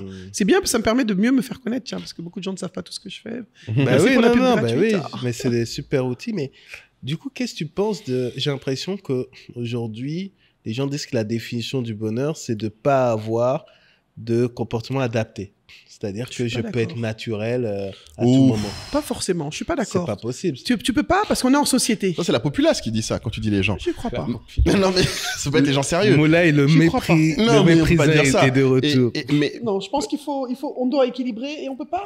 Je veux dire, je suis tu désolé. peux pas juste être authentique tout le temps. Tout le temps. Moi, je prône On est en l'authenticité. société. Faut pas déconner. Je prône l'authenticité. C'est vrai que je suis des fois même peut-être trop authentique, mais des fois, je dois me retenir. Tu vois, j'essaye de faire des Oui, efforts. plus l'authenticité plutôt que naturel. Ouais. Voilà, l'authenticité, oui, mais tu es obligé de mobiliser certaines choses. Je suis désolé, tu es là, il y a un truc aujourd'hui, donc j'ai ça. Après, j'ai une réunion au bureau, je rentre au bureau. Après ça, je vais à une dédicace de livre, une amie. Après, j'ai un dîner. Joe, à un moment, tu vas voir Comme des c'est gens. une amie, on peut faire la pub. Hein. Oh, toi aussi. Tu vois ton problème. Est-ce qu'elle a payé? Donc, personne Voilà. n'a pas payé, tu aimes à faire. C'est ça. C'est sur le business ou pas? C'est ça. Non, laisse-la faire. Laisse-la faire. Donc on lui dit. Après, on va t'affairer. C'est ça. Donc, je suis très contente d'y aller d'ailleurs. Mais ce que je veux dire, c'est qu'à un moment, tu n'as pas forcément envie. Tu es fatigué, tu Tout vois. le temps, donc, toute la journée, ouais. toute la journée. Donc, Bien à un sûr. moment, tu es obligé. Les gens t'ont rien fait. Tu es obligé de mobiliser. Tu vas sourire. C'est pas fake, mais tu es obligé de mobiliser. Tu n'as pas envie de causer forcément. Parce que c'est vrai, on te dit extraverti, mais ce qui ne sache pas, c'est que des fois, tu as juste envie d'être. Moi, j'aime bien rentrer chez moi et me retrouver toute seule dans ma chambre, quoi. J'ai besoin de. I need to replenish my energy. J'ai besoin de me ressourcer. Donc, il y a un moment où tu as besoin d'être avec toi-même. Donc, mais quand tu es avec les gens, tu vas pas.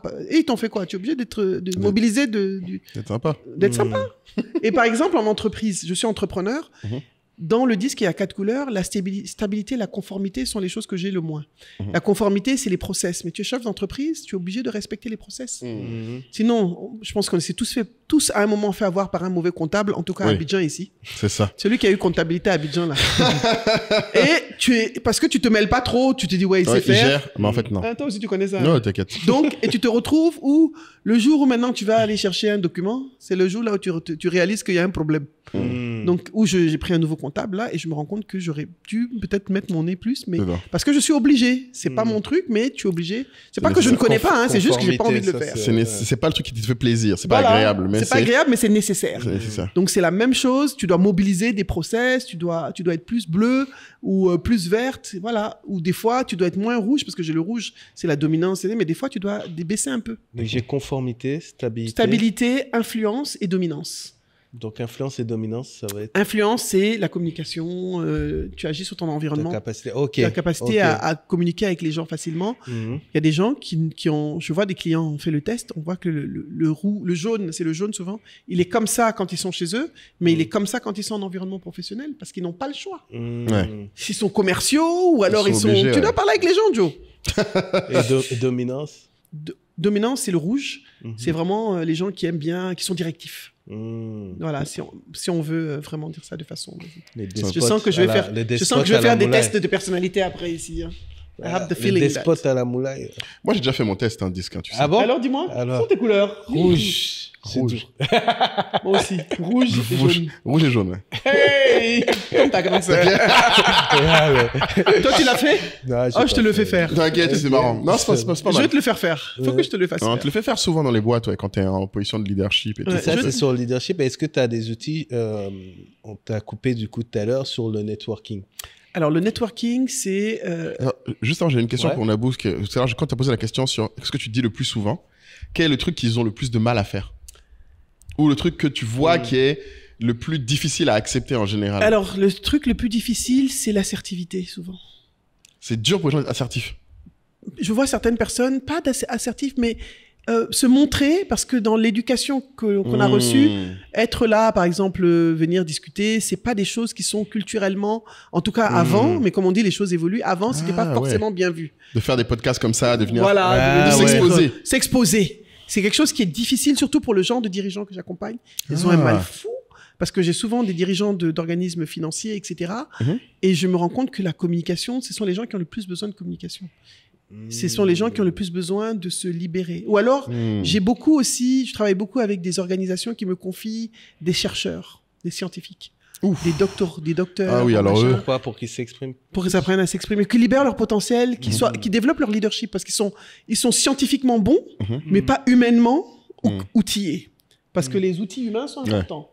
Vous voyez, donc, et je me rends compte que ils ont malgré toutes leurs compétences, c'est des gens extrêmement brillants.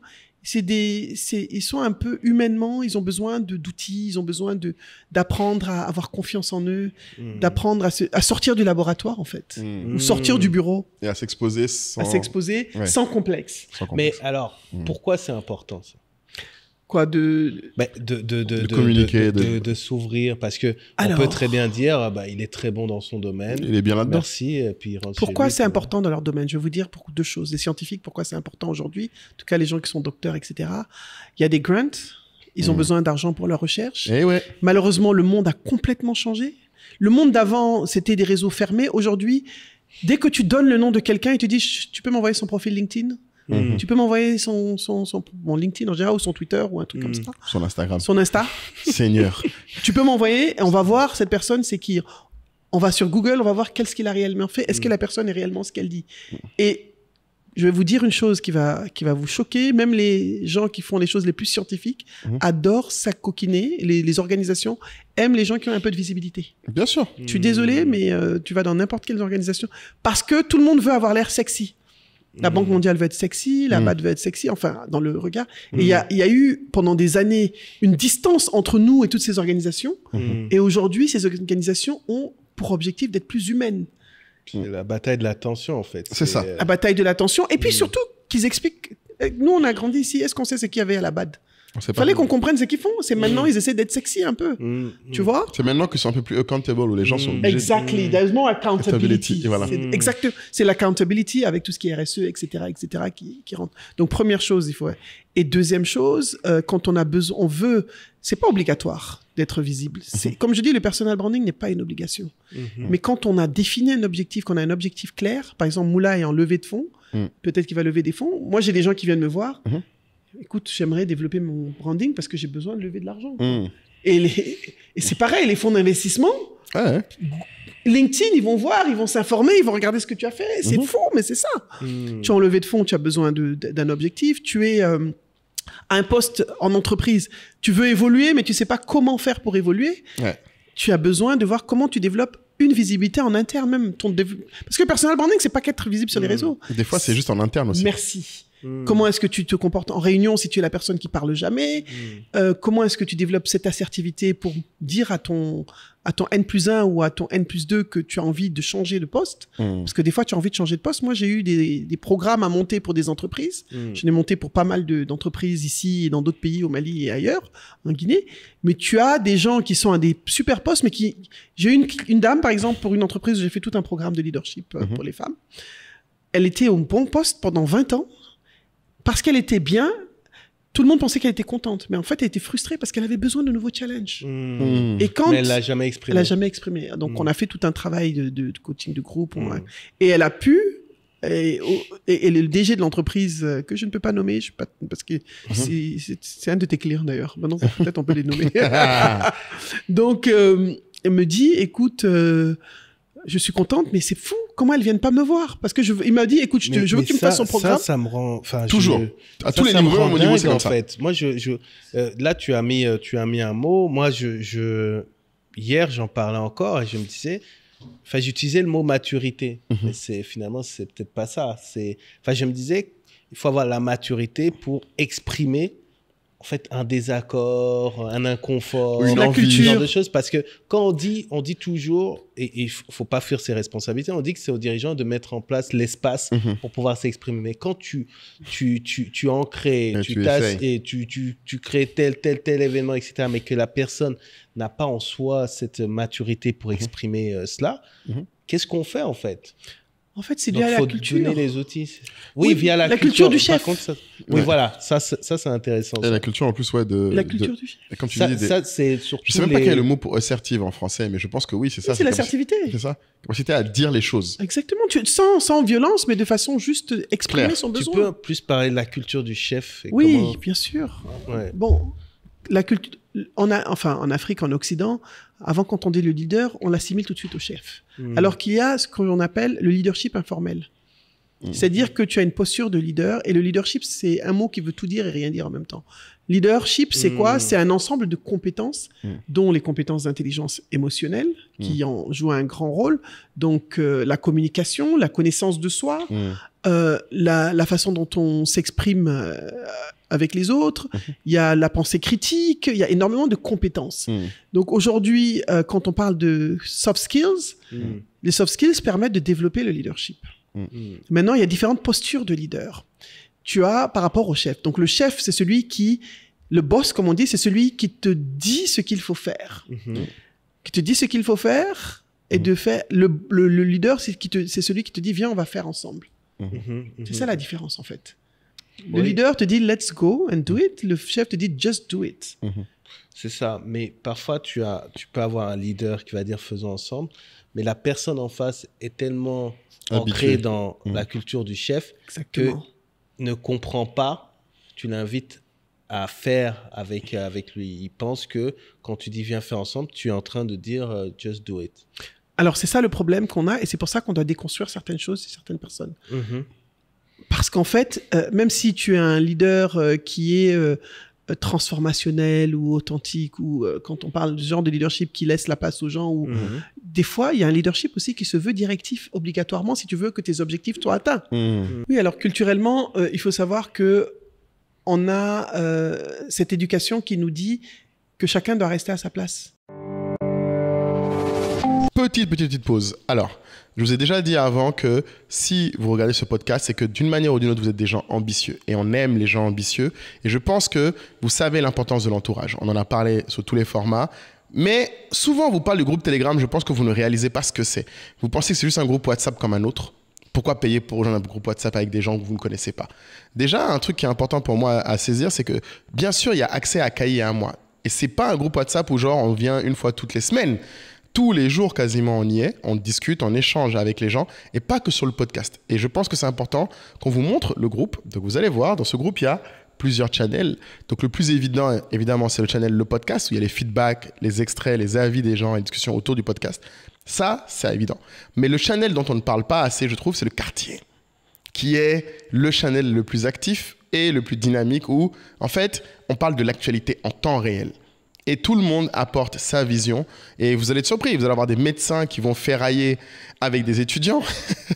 Vous allez avoir des experts des cultures mèmes qui vous mettront des mèmes de haut niveau avec des personnes qui, en fait, ne savent même pas qu'est-ce que veut dire un mot en Uchi, comme moi. Donc, il y a un peu de tout. On apprend de façon large sur l'Afrique avec un grand A et surtout sur une Afrique avec un grand A ambitieuse. Et quand vous sortez du quartier, là, je vous ai sorti le quartier, vous verrez, il y a le book club. Il y a pas mal d'autres choses, les side missions, il y a pas mal d'autres choses que vous pouvez faire, notamment le travail de créer une vraie communauté d'excellence. Et c'est ça qu'on voudrait réussir à accomplir. Et quand on pense à tout ça, franchement les gens, 150 €, c'est pas grand-chose. Vous-même, vous savez. Si on vous dit que pour 100 000, vous pouvez être dans un groupe de gens qui parlent autant d'investissement à la BRVM que du dernier Congosa autour de MLOS, est-ce que c'est pas intéressant? Vous-même, faut voir. Ça vaut le coup. Et surtout, ce que je pense qui est important, c'est que vous ne vous préoccupez pas trop de quel est l'intérêt immédiatement. La question, c'est est-ce que pour 100 000, si vous pouviez avoir l'occasion de parler plus souvent à Kaïa à moi, de ce que vous pensez de l'actualité, de ce que vous voulez, est-ce que ça vaut pas le coup? Je pense que oui. Donc, vous cliquez dans le lien, vous mettez la CB et rendez-vous dans le groupe Telegram. Les jeunes, les plus jeunes doivent rester... Moi, je me rappelle, nous, quand on grandissait, on ne s'asseyait pas là où il y avait les adultes. On était dans notre coin. Et nous, encore plus les femmes, les femmes ne doivent pas parler devant les hommes. Et les plus jeunes ne doivent pas parler devant les plus âgés. Ou alors, quand quelqu'un a une position de chef, tu ne dois pas lever la voix. Donc, tout ça, il faut le déconstruire. Ok. Chose avec déconstruire. Oui. En fait, après, tu as deux choix. Tu déconstruis parce que tu estimes que tu veux ta culture d'entreprise ne ressemble pas à ça. Absolument. Et puis après, tu as peut-être rencontré des gens qui vont plutôt dire, puisque la culture est comme ça, je vais surfer là-dessus. Voilà, ça, ce sont les gens qui sont un peu pervers. Oui. Parce qu'ils se disent, parce que c'est vrai que les gens, dans nos environnements socio-culturels, pour eux, le chef doit être le chef. Ouais. Ils en ont besoin. Il y a certaines personnes qui ont besoin de leadership directif. Et moi, quand je parle de leadership, je dis souvent le leadership, c'est quelque chose de situationnel et d'adaptatif. C'est-à-dire que tu dois, en tant que dirigeant, on doit pouvoir adapter notre leadership à notre environnement et aux personnes avec lesquelles on se trouve à un moment donné. Tu peux pas avoir un leadership transformationnel ou authentique, ça ne marche pas forcément avec une certaine population de personnes parce que sinon, ils vont se dire « Ah, il est trop gentil. » En fait, tu n'es pas gentil, tu es juste en train de pratiquer un leadership qui n'est pas forcément adapté à l'environnement dans lequel tu te trouves. Mais du coup, tu vas jusqu'à adapter un leadership en fonction de ton interlocuteur? Je pense qu'en entreprise... Quand 200, par exemple, tu étais DG 200 personnes. Oui, mais tu sais que tu as des tendances. Tu as des tendances, en fait. Au sein de l'entreprise. tu sais que nous, en tout cas nous, dans nos environnements, on a besoin d'être directif pour avoir des choses, to get things done, que les choses soient faites. Il y a des moments où tu es obligé d'avoir ton leadership directif. Sinon, tout le monde va faire ce qu'il veut. Mais c'est pour ça qu'en Afrique, c'est très dur de faire des logiques bottom-up. Et c'est pas possible. C'est quasiment impossible. C'est très difficile. Par logique, Par exemple, quand tu dis que tu veux que les employés proposent des innovations ou proposent des solutions, c'est très dur de le faire spontanément. Bon. Tu peux le créer, mais il faut que tu sois un peu plus... Tu peux le créer. Mais il faut que tu sois plus intentionnel. Tu peux pas expecter Exactement. que les gens... Tu vois le truc, par exemple, de mettre les boîtes à idées. Non, ça marche pas. Il faut que tu crées le momentum. Tu vois, Exactement. dans les pays comme en Europe du Nord, quand je me souviens quand j'étais en Finlande, eux, les boîtes à idées, les choses comme ça marche très bien. C'est un autre level, toi aussi. Eux, il n'y a pas besoin de même leur dire de parler. Ils vont spontanément dire les choses, en parler entre eux. Mais nous, si tu veux que tes employés proposent, il faut créer un événement Je suis d'accord. où tu leur dis, je veux vous proposer quelque chose. Tu les préviens avant qu'ils se préparent, qu'ils viennent dans l'état d'esprit de faire le truc. Mais si tu les laisses comme ça, d'accord. ils vont pas le faire. Et si tu viens après te plaindre en mode, mais vous proposez jamais d'idées, Je suis d'accord. en fait, Personne se comprend. Personne se comprend. Exact. Tu crées un management participatif. Ouais. Moi, je sais que quand j'étais directeur dans des entreprises, ce que je faisais, c'est que en réunion, souvent, je demandais aux gens qu'est-ce qu'ils avaient. Ça ne veut pas dire que je vais retenir leurs idées, mais juste créer un espace où les gens se sentent À l'aise. pour parler. Ça leur permet de créer, mais c'était l'espace créé pour ça. Sinon, c'était pas possible. Tu vois. C'est peut-être ça qu'il faut faire parce que j'ai eu plusieurs dirigeants d'entreprises qui sont venus me voir, de banques ici, de grosses entreprises.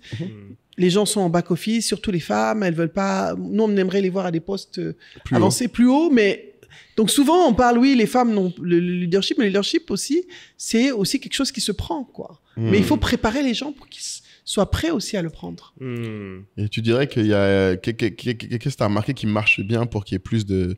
On va dire, qu'est-ce qu'un leader qui voudrait que plus de femmes prennent des places? Alors, moi, j'ai fait un programme ici pour une dame qui dirige une banque en Côte d'Ivoire et qui m'a demandé, on a fait un programme sur 6 mois, accompagner les middle managers. On a accompagné les middle managers et les feedbacks que j'ai sont assez positifs. Ça fait des gens plus assertifs qui osent aller postuler, ne serait-ce que postuler en interne à un poste. Les gens ne le font pas. Et là, elles osent postuler. Je dis, pourquoi les gens ne veulent pas postuler? Parce qu'ils se disent que l'échec, c'est pas bien vu. Écoute, tu postules, si tu gagnes, tu gagnes, tu gagnes pas. Moi, je postule à des appels d'offres, quelqu'un d'autre gagne, mais ma vie continue. Je me stresse pas, quoi. Ça devient pas mon ennemi, c'est pas la fin du monde. Mais ça, c'est quelque chose, c'est un travail qu'on fait sur nous, et je pense que tu es dans la même logique que moi. C'est pas parce que tu as postulé, quelqu'un d'autre va gagner que ça devient ton ennemi. Quand il a gagné, tant mieux, il y en a plein d'autres. Tu vois, il y a d'autres opportunités. Donc les gens sont toujours dans la logique de peur d'échec. C'est toujours la confiance en soi, en fait. Moi, je n'ai absolument pas peur de me dire que je suis pas faite pour coacher tout le monde. Il y a des gens qui aimeront que je sois leur coach, mais il y a des gens qui me demanderont est-ce que tu peux nous recommander quelqu'un parce que peut-être qu'on sera pas à l'aise avec toi. Et ça ne me dérange absolument pas. Bien sûr. Mais en fait, c'est intéressant du coup que pour toi, il n'y ait pas... Parce que nous, on dit souvent que aussi dans la partie self-awareness, il y a aussi construire sa confiance en soi et que ça passe par tenter des choses difficiles, sortir un peu de sa zone de confort. Ouais, mais c'est très difficile pour beaucoup de gens parce que... Alors, quelle place tu donnerais au plan? Parce que moi, je demande souvent aux gens ce qu'on dit, c'est il faut une vision, comme tu dis. Il faut que tu saches dans 10, 15, 20 ans où tu veux être. Je suis d'accord. En fait, sinon, ils n'ont pas d'énergie. En fait, pour sortir de la zone, il faut savoir vers où tu sors. Tu vas à gauche, à droite, où tu vas. Et même si tu sais pas là-bas que tu arrives, mais au moins, tu peux avoir une destination. Ouais, voilà, il faut une direction. À la limite, tu peux changer. Moi, dans le personal branding, on demande 2 choses. Les 3 éléments clés du personal branding. Je dis les racines, c'est les valeurs. Quelles sont les valeurs? Le tronc, c'est la mission. Et les plantes, les feuilles, c'est la vision. Ok, intéressant. Tu vois, moi, mon schéma, quand j'accompagne des gens, je dis toujours tes racines, parce que tes valeurs, c'est quand je dis on est des humains, on peut pas incarner nos valeurs à 100%, mais tes valeurs te rappellent pourquoi est-ce que tu fais, qu'est-ce qui t'ancre? Tu vois, qu'est-ce qui t'ancre? Est-ce que c'est l'intégrité? Est-ce que c'est la famille? Est-ce que c'est l'argent? Est-ce que c'est la foi? Qu'est-ce qui ne changera pas? Exactement. Ensuite, le tronc, c'est la mission. C'est le chemin que tu prends pour aller là où tu veux aller. Moi, je dis toujours que ma mission, c'est de transformer le narratif de l'Afrique une personne à la fois. À travers, voilà, que ce soit des hommes, des femmes, voilà. Et pour moi, ma vision, c'est de voir que l'Afrique, on parle plus que de la politique, mais qu'on dise que voilà, on parle de Moulay, on parle de Totem, on parle de Naboo, de NFA ou d'Impact Hub, qu'on parle de ce que les gens font, que l'Afrique, c'est pas que oui, il y a eu un coup d'État, il y a eu une famine, et avant, c'était que ça le narratif de l'Afrique. Aujourd'hui, le narratif de l'Afrique, ça doit être nous. Et tant qu'on n'accompagne pas des personnes brillantes, parce que moi, je dis toujours, les gens brillants n'osent pas briller. Je le vois. Des gens qui font des choses extraordinaires, mais j'en connais. Vous ne pouvez pas imaginer le nombre de personnes que je rencontre, dont personne n'a entendu parler, qui font des choses magnifiques, femmes comme hommes. Incroyable. Et on a besoin que ces gens-là osent sortir de leur zone de confort, parce que ne serait-ce que se montrer, même faire un post LinkedIn, c'est une zone de confort pour eux. Oh, c'est très dur. Comme Moulay. Très dur. Mais Moulay, les gens ont bon, besoin c'est de bon. voir. T'en fais 4 par jour maintenant. Bon, oui, mais c'est le début qui est C'est dur. le début qui est dur. Voilà. Tu vois, J'ai dû faire le début un est challenge dur. de 100 jours pour pouvoir Je m'habituer. me rappelle. Quand tu faisais ça. Mais c'est c'était bien. dur. Mais c'est un beau challenge. C'est dur. Parce que tu vois, on est dans des environnements où on a 75% de la population qui est jeune, et je parle des vrais jeunes, hein, pas des jeunes de 40 ans. Ah oui, parce qu'il y en a qui disent Balle sont encore jeunes. perdue. ça. Ouais, il fallait une petite balle perdue, sinon C'est ça. c'était pas moi. J'étais trop gentil depuis là. Et que des vrais jeunes puissent se dire que je peux être jeune, je peux être totem, je peux faire des choses comme Moulay, je peux être jeune, je peux me projeter et voir que cette dame, elle a eu une carrière, elle a fait des choses et peut se réinventer. Moi, je parle de moi. Ouais. Et on a besoin que des gens puissent être sur le devant de la scène et être des vrais exemples. Et c'est pour ça qu'on est obligé, que je travaille avec des gens le nombre de personnes que j'accompagne, qui ont des sociétés, qui font des choses ici, je sais même pas, on peut même pas savoir qu'ils existent. C'est Mais ils vrai. font des belles choses, hein. Mais personne ne le dit. Mais ces gens-là, même pour aller sur un panel, c'est la guerre.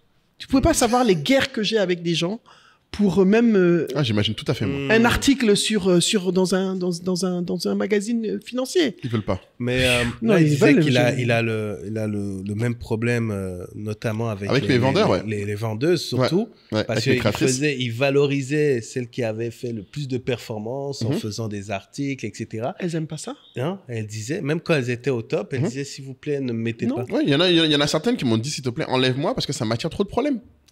C'est dans leur tête. Il faut assumer les problèmes dès le début et puis après, tu avances. Après, bon, C'est dur. c'est l'environnement. La culture, chez ouais, nous. c'est... Et puis les gens ont peur des sorciers. Aussi. Mais en Mais parlant des de- fois, ils ont même peur de leur entourage, hein, je vais pas mentir, mais Oui, des c'est fois, vrai. c'est juste que Mais leur parfois, entourage... après, les craintes sont légitimes. Sont justifiées, Parce ouais. que... Non, c'est justifié. Notamment, Les environnements sont durs. notamment, tu vois, nous, on a fait un épisode sur le networking. Et c'est vrai qu'à la fin de l'épisode, on s'était dit, ce serait bien d'en parler aussi Oui. avec une dame qui justement, excelle dans le networking. Parce que les questions qu'on a, c'est, bon, oui, vous vous rendez pas compte, c'est bien beau vos conseils en termes de Je suis networking. d'accord avec Mais elle. quand on est une jeune dame, c'est pas... Enfin, on voit les choses totalement Non, on voit des choses différemment. difficiles. Donc, est-ce que tu as justement des jeunes Ah qui, oui. qui t'en parlent Ah ou oui, toi-même non, ce que tu as c'est- pu... Écoute, dernièrement, expérience. j'étais avec des jeunes. Bon, même mon expérience, je veux dire, tu vas pour travailler, mais les hommes, ils te ramènent à autre chose. Ah, ça, c'est vrai. Ah, ça, je suis désolé. Tu as beau parler le plus gros français de la Terre, être la personne la plus compétente, tu viens avec ton truc professionnel. Il y a toujours un petit élément de Tu as un mini- exemple Ah, j'en ai beaucoup, hein. Des fois, ouais. Non, mais peut-être un qui te vient.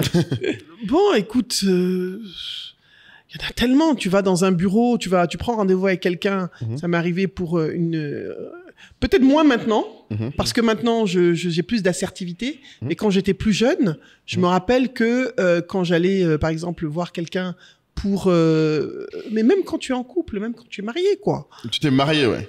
Même quand tu es marié, tu vas, les gens te disent non, que tu sois en couple ou pas, ils connaissent même ton gars, même. Et ça leur fait rien. Ça leur fait rien. Vous ne pouvez pas savoir ce que les gens vivent. Les femmes souffrent. Mais c'est ça. Mais en fait, nous, ce qu'on aimerait, c'est ça, on s'en doute. Parce qu'on le voit et on voit les réactions qu'elles ont. C'est que forcément, c'est quelque chose. Et même on Comment en tu parle. recadres les gens, c'est ça? Ben, au-delà même de recadrer, je pense, est-ce que j'ai l'impression qu'il y a des fois, ils ont l'impression que ça s'arrêtera jamais. Et est-ce qu'il y a un gain? Non, qu'il n'y a rien à ça va faire. pas s'arrêter. Qu'il y a rien à faire. Je suis désolé, côté ça ça. s'arrête pas. Il faut qu'on se dise la vérité. Moi, je vois, je suis plus dans les jeunes, mais je dis aux jeunes, là, mais vous devez souffrir parce que même moi, je souffre. Mais comment vous faites?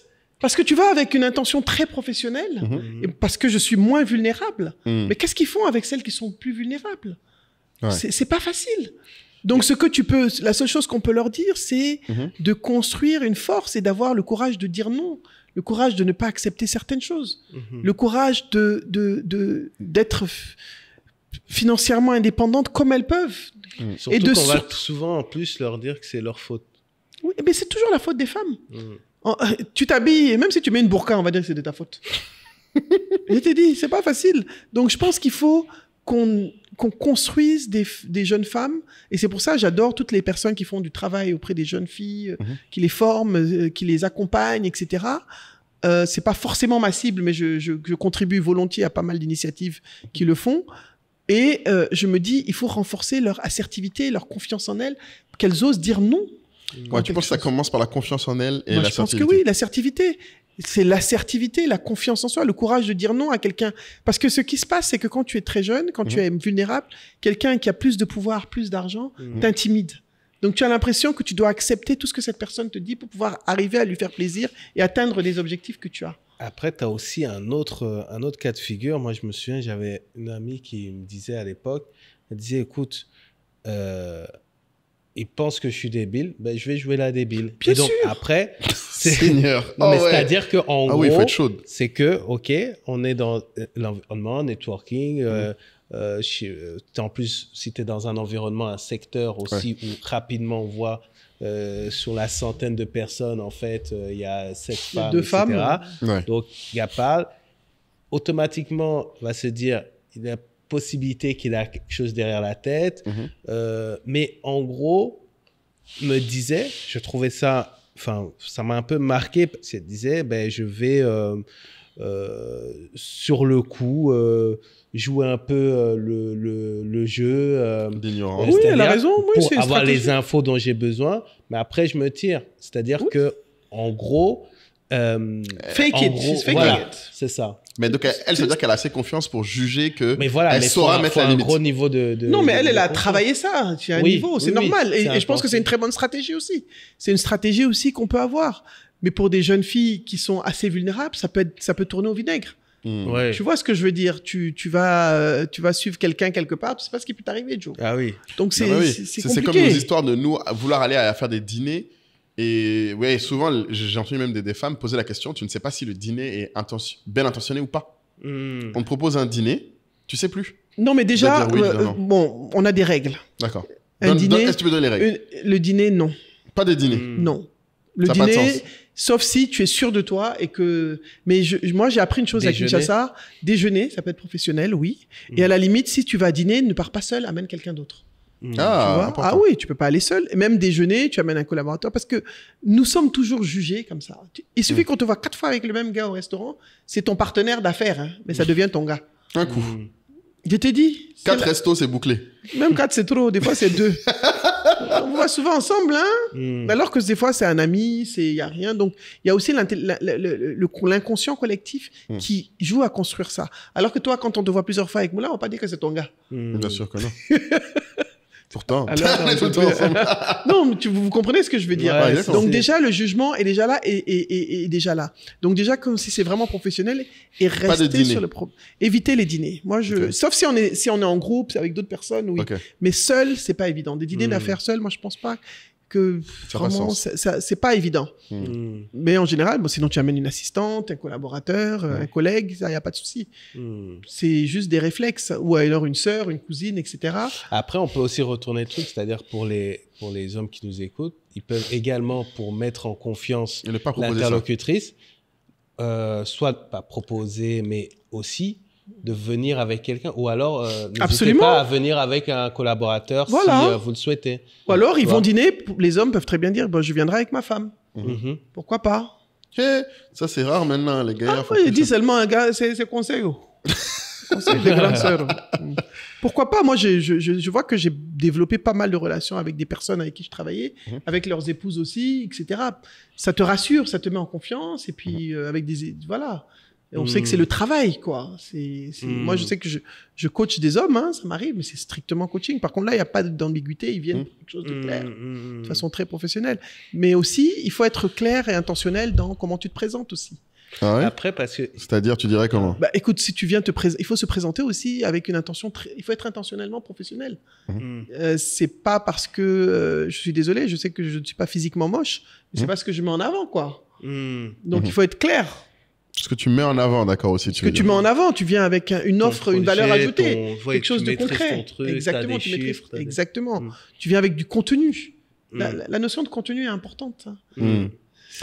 Et il faut aussi venir, Parce comme que- tu disais, avec de la valeur. Parce que moi, ce que je retiens Voilà. souvent, c'est que malheureusement, il y a même des gens, femmes comme hommes d'ailleurs pour le Ouais. coup, mais c'est peut-être plus gênant pour les femmes, c'est que des fois, elles te demandent des choses et tu ne sais pas ce qu'elles veulent. Mais il y en a plein. En fait, tu ne comprends pas ce qu'ils attendent de toi. Tu comprends même pas ce qu'ils te disent déjà. Voilà, oui. C'est que les gens qui... Et c'est terrible parce que là, tout à l'heure, avec Kay, on faisait un épisode sur le fait qu'on a voyagé beaucoup là. Et quand on voyageait beaucoup et que je fais beaucoup d'événements, un truc qui, moi, me dérange toujours, c'est quand les gens après viennent me voir et me disent « Ah, est-ce que je peux avoir votre carte de visite ?» Et je dis toujours maintenant non. Moi, j'ai dit non maintenant. Je dis Pareil. non, c'est vrai, je dis mais Je suis pourquoi en pareil. fait? Je dis pourquoi faire? Je suis d'accord. Ah, pour discuter. D'accord. J'ai dit je ne discute pas. Moi aussi. Ouais. J'ai dit, s'il y a une D'accord. question, je Pose-la peux y moi. répondre. Mm. Mais si t'as pas de question, tu peux me suivre sur LinkedIn le jour C'est où ce t'as que une je question. dis. Tu m'écris. Mm. Parce qu'en fait, t'es obligé. Et quand, au début, ça me faisait super mal de faire ça, parce que j'ai l'impression d'être quelqu'un qui se la raconte. Mm. Au début, tu penses ça, mais après. Après, tu vois. Ah. Parce qu'en fait, tu te rends compte qu'en fait, les gens vraiment ne savent pas. Parce que quand tu prends du temps même, tu te rends compte que... Tu ils te perds f- du ouais, temps. ils te font perdre le temps avec eux. Eux, ils sont perdus. Ouais. Et ils t'amènent Ah avec ouais. toi. En fait, dans le ils veulent truc. que toi, tu fasses leur thérapie pour les aider à clarifier Oui. leur truc. Mais c'est pas ton job. C'est pas ton job. Et tu ne peux même pas. Moi, ce que je dis souvent aux gens, c'est que même avec Ah. la meilleure volonté, Tu ne peux pas. je peux pas. J'ai pas les éléments comme tu T'as dis. pas les outils. Ouais. Moi, je leur dis souvent, comme tu dis, c'est commence par les racines. C'est toi seul qui peux répondre. Mm. Même quand j'ai fait là les quelques formations que j'ai fait pour les levées de fonds, il y a quelques fois où les gars en fait nous venaient et nous disaient ah mais je me rends compte après avoir vu ce que tu disais qu'en fait ça va être dur et je sais pas comment faire, quel conseil t'as pour nous pour faire de la croissance. Je dis mais les amis, Tu veux travailler? il y a que ça. Enfin, je sais pas ce que je veux dire. Moi, je sais C'est pas, le hein. principe. Ouais, C'est mais la base. là, tu es un peu méchant parce que tu disais Mhm. que justement, tu as fait la formation levée de fonds pour. Parce que c'est la question la plus récurrente qu'on te Oui. pose. Et tu disais, Mhm. genre, si quelqu'un te pose une question, Mhm. le minimum, je veux qu'il aille regarder ça. S'il a Exactement. regardé ça, Il peut me on poser la peut question. discuter. Mais en fait, Parce mais- que même nous, dans le podcast maintenant, ça nous arrive, des gens nous abordent, ils disent, ben, écoute, Regarde cet regarde épisode. d'abord ça, et après on se parle. et après on se parle. Pour voir aussi si la personne est impliquée. Voilà. quoi. Donc Mais si la personne elle est a engagée regardé- dans le voilà, truc. si elle est engagée dans le truc. Mais non mais moi je réponds à la question. Mais ce que je dis souvent dans ce cas-là, il y a une différence entre dire je ne sais pas quoi faire et je ne sais pas comment faire. Mhm. Ne pas savoir quoi faire, je peux pas t'aider. Tu peux me demander, ok, je sais comment. que je dois faire ça, comment je peux le faire? Mm. Là, je peux aider. Mais si la question c'est quoi, je ne peux pas répondre pour toi. Je connais pas ton marché, je connais pas ta vie, je connais pas ton d'accord avec talent, je connais rien. Mm. Et c'est là, je pense que le networking je pense que et malheureusement, quand tu es une femme, le problème c'est que ce que tu disais, Nabou, qui m'avait fait écho, c'est les gens vont présumer que ton quoi, c'est tu veux profiter d'eux ou tu veux, en fait, parce que tu es jolie, Tu veux dire si tu n'apportes pas de... si tu dis, c'est si t'es juste- pas précis sur le quoi, qu'est-ce que tu attends, les gens vont remplir le quoi à ta place. Merci. Mm. Si toi, tu ne viens pas clairement, et ils vont le présumer de comment tu es habillé, de comment tu parles, de quoi tu parles. Même si tu es habillé comme burqa, je t'ai dit ça, tu blagues avec les hommes. Putain, mais Yako, franchement, je... Mais Faut il y a être un truc précis. qui est intéressant dans ce que vous dites. L'autre jour, j'étais à un événement, il y a le directeur cabinet d'une ministre qui a dit, Mhm. il a un jeune très brillant qui a dit ceci, il a dit, les jeunes, qu'est-ce que vous faites? Vous demandez la carte de visite des gens en général, et il a raison, 80% des fois, c'est peut-être d'être marraine d'un événement, quoi. Mm. Il Non. a dit, arrêtez de dire aux gens d'être parrain ou marin, utilisez-les, parlez avec eux, Faites des vrais trucs. Faites des vrais trucs, mais tous les jours, ils veulent que tu parraines un événement. C'est pas possible. C'est pas possible. C'est L'autre vrai. jour, on nous a appelé une amie et moi, toutes les deux, pour être. Je suis désolé, mais je dois dire festival d'attaché de foulard parce que j'ai mis foulard. J'ai dit que Totem m'a dit que c'est pas ma ligne éditoriale. L'agence... Mon agence ne me d'attaché permet pas de de- faire certaines choses. c'est ça. Ah, les sollicitations. Tu vois, il faut, faut être cohérent. Il faut être cohérent. Vous voyez, la personne est dans un truc. Venez la prendre pour lui dire d'aller faire jury de make-up. I mean, comment Alors, tu sais, je vais te donner un exemple. On va essayer de faire un truc aussi positif pour les gens. Je peux te donner des exemples de networking où quelqu'un a su avoir ton aide ou retenir ton attention. D'accord. Alors, Peut-être donner des exemples positifs, peut-être, plutôt que de... ben, j'en ai eu toujours- récemment. Vas-y, dis. J'en ai eu récemment. Vendredi, j'étais à un événement Mhm. organisé par les jeunes, Golden Ouais. Collect, là. Oui, C'est oui, très oui. bien et Oui, oui. c'est vraiment un très Imran. bel événement par Ah, Imran. Imran J'ai Ah. adoré. Mm. Alors, je suis allé Mhm. et c'était les jeunes. Imran, c'est l'ami de mon fils, hein. Mm. Donc, c'est mon fils aussi. Mhm. Donc, je suis allé. Et là, tu as des jeunes qui viennent et te disent, voilà ce que je fais. Comment est-ce que... Voilà, il y en a un qui m'a dit, vraiment, voilà ce que je fais. Si je peux vous aider en quoi que ce soit, vous me dites, apprenez à donner avant de demander. Oui. C'est stratégique. Non, le gars, là, tu crois que je vais pas le rappeler? Ah voilà, donc ce petit là, il a fait la différence. Non, il était avec son épouse, ils sont venus très sympas. Il a dit, voilà, j'ai une régie, je donne des flyers avec des rollers, j'ai des camions podium, j'ai des trucs, voilà, mais vraiment, j'ai besoin. Voilà. Je peux vous aider si vous avez besoin, mais voilà, mais on s'entraide. Donc lui, si demain tu as un besoin, là, tu penseras à lui dire. Je vais penser à lui et je vais même le mettre en contact avec des gens. Parce que je me dis, on peut l'aider d'une certaine façon. Et c'était ça. Imran a dit, soyez clair. Il leur a dit, en fait. Il a un peu cadré les choses. Il a dit, soyez clair dans ce que vous demandez. C'est un espace où vous avez Cynthia, vous aviez Jean-Yves Brébeau, l'investisseur africain. On était quand même là. Donc, exprimez si c'est des conseils que vous voulez. Soyez cohérent dans ce que vous dites. Donc, je me suis assise à une table. Il y a plusieurs jeunes qui sont venus. On a discuté. Vraiment, ça a été intéressant. Mais et lui, t'as marqué sur ça. Lui, il m'a marqué. Il m'a présenté son épouse. Vraiment, j'ai bien aimé son approche. C'était pas, oui, il faut m'aider, il faut m'aider, il faut m'aider. C'était plutôt, voilà ce que je peux business. faire. Voilà, je peux vous aider et ce que je peux vous apporter. Et je leur disais aussi, quand vous voyez quelqu'un, nous, on aime la talakou. Vraiment, Moulay, j'aime ce que tu fais. Je suis Africréa, Anka, j'ai vu comment vous avez évolué. Tu vois, le gars, tu vas l'écouter. Non, mais en fait, ce qui est terrible, Est-ce que c'est faux? Non, c'est vrai. Mais tu vas l'écouter, après il explique son problème. Alors là, le vrai sujet, c'est de distinguer l'atalakou, la flatterie de l'atalakou. Tu sais comment? C'est quand les gens vraiment connaissent le truc. Ils connaissent. Des fois, ils te connaissent pas. Ils voient qu'il y a 1000 personnes autour de toi. Voilà. Ils viennent autour de toi parce qu'ils ont vu les autres autour de toi. Le bon atalakou, c'est vraiment, il te sort un truc que... Tu sais que la personne... Tu sais qu'il te connaît, il te suit. Voilà. Ça, c'est clair. Exactement. Et puis, ils te prennent pas 10 minutes pour te raconter, j'ai un projet. Ça marche pas. C'est arrêter de dire aux gens... 10 minutes, j'ai un projet. Non, quand on est en networking, on n'a pas le temps. 30 secondes, vous donnez votre carte, voilà. Soyez concret. Ce que je fais, voilà soyez concret. Non, mais ça là... Les gens qui parlent lentement. Mais moi, j'ai pas le temps. Tu sais qu'avant, au début d'Adicom, je faisais spécialement venir mon petit frère pour être lors d'Adicom. Son seul rôle, c'était d'interrompre. Amaury interrompait les gens.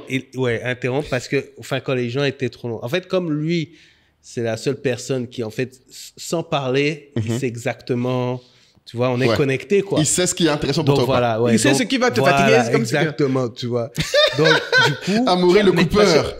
Parce que, donc, bien, on t'appelle là-bas, tu vois. Parce que, en fait, effectivement, parfois, les gens oublient, en fait, le contexte dans lequel ils te trouvent, et pas que quand c'est ton événement, de manière générale, et ils rentrent dans des trucs trop longs, en fait. Non, ça te fatigue, du coup. Dans des trucs trop longs. Alors que là, tu dois planter une graine. Voilà. Plante une graine, exactement. Voilà. Et après, derrière, tu travailles ça, quoi. Mais 10 minutes dans un événement, c'est trop. Non, c'est donc. Mais trop. Mais en fait, dans le cas, moi, à un moment, même maintenant, je coupe les gens. Moi, j'avoue, bon, après, c'est aussi le truc, moi, je dis vraiment aux gens. Moulay, tu as changé, hein? Non, mais parce qu'en fait, j'ai changé, mais parce qu'à un moment, en fait. Kaï, qu'est-ce que tu as fait? Ouais, Moulay. Non, mais c'est ça.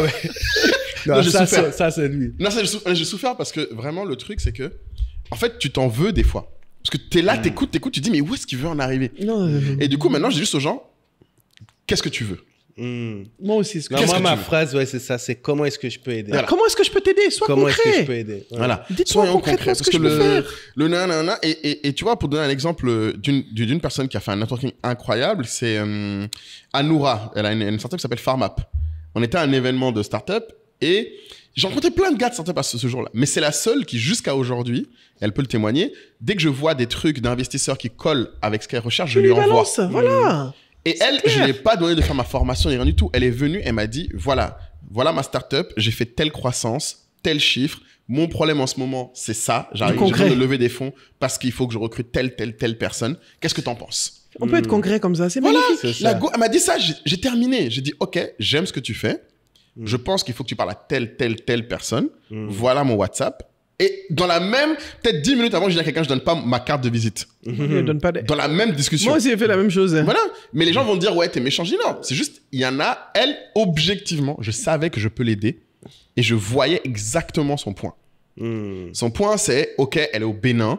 Elle n'a pas forcément de contact avec les investisseurs, mais elle a des chiffres. C'est pas la jeune dame qui fait le truc pharmaceutique, là? Si, Anoura, Farmap. Oui, et je crois qu'on l'a pitché au Siban. Voilà, mais je l'ai envoyé au Siban. Ah oui, c'est toi qui l'as envoyé. Je l'ai rencontré avant à Cotonou. Il était venu me voir la dernière fois. Je l'ai envoyé aux gens, tu vois.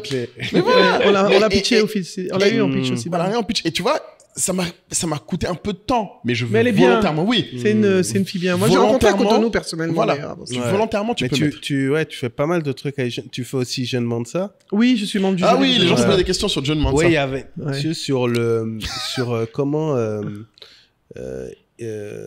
faire la distinction du coup, parce qu'il y a des gens qui ficelaient très bien leur projet et d'autres pas du tout. Et du coup, c'était en fait quel était votre rôle, c'est-à-dire est-ce que vous les voyez après pour ceux qui sont pas retenus, est-ce que du coup il y a quand même un Tu rêves. suivi pour eux ou... Alors, C'était une des questions de la communauté. oui, je c'est vrai, crois. c'est une vraie question. Justement, on avait, Charles avait dit que, mais on est en train de discuter avec la banque pour mettre un programme de suivi pour certains d'entre eux, justement, qui ont des projets prometteurs pour voir comment on peut les accompagner. Donc, c'est quelque chose auquel on est en train de penser sérieusement. J'en parlais même avec le DG il y a quelques jours.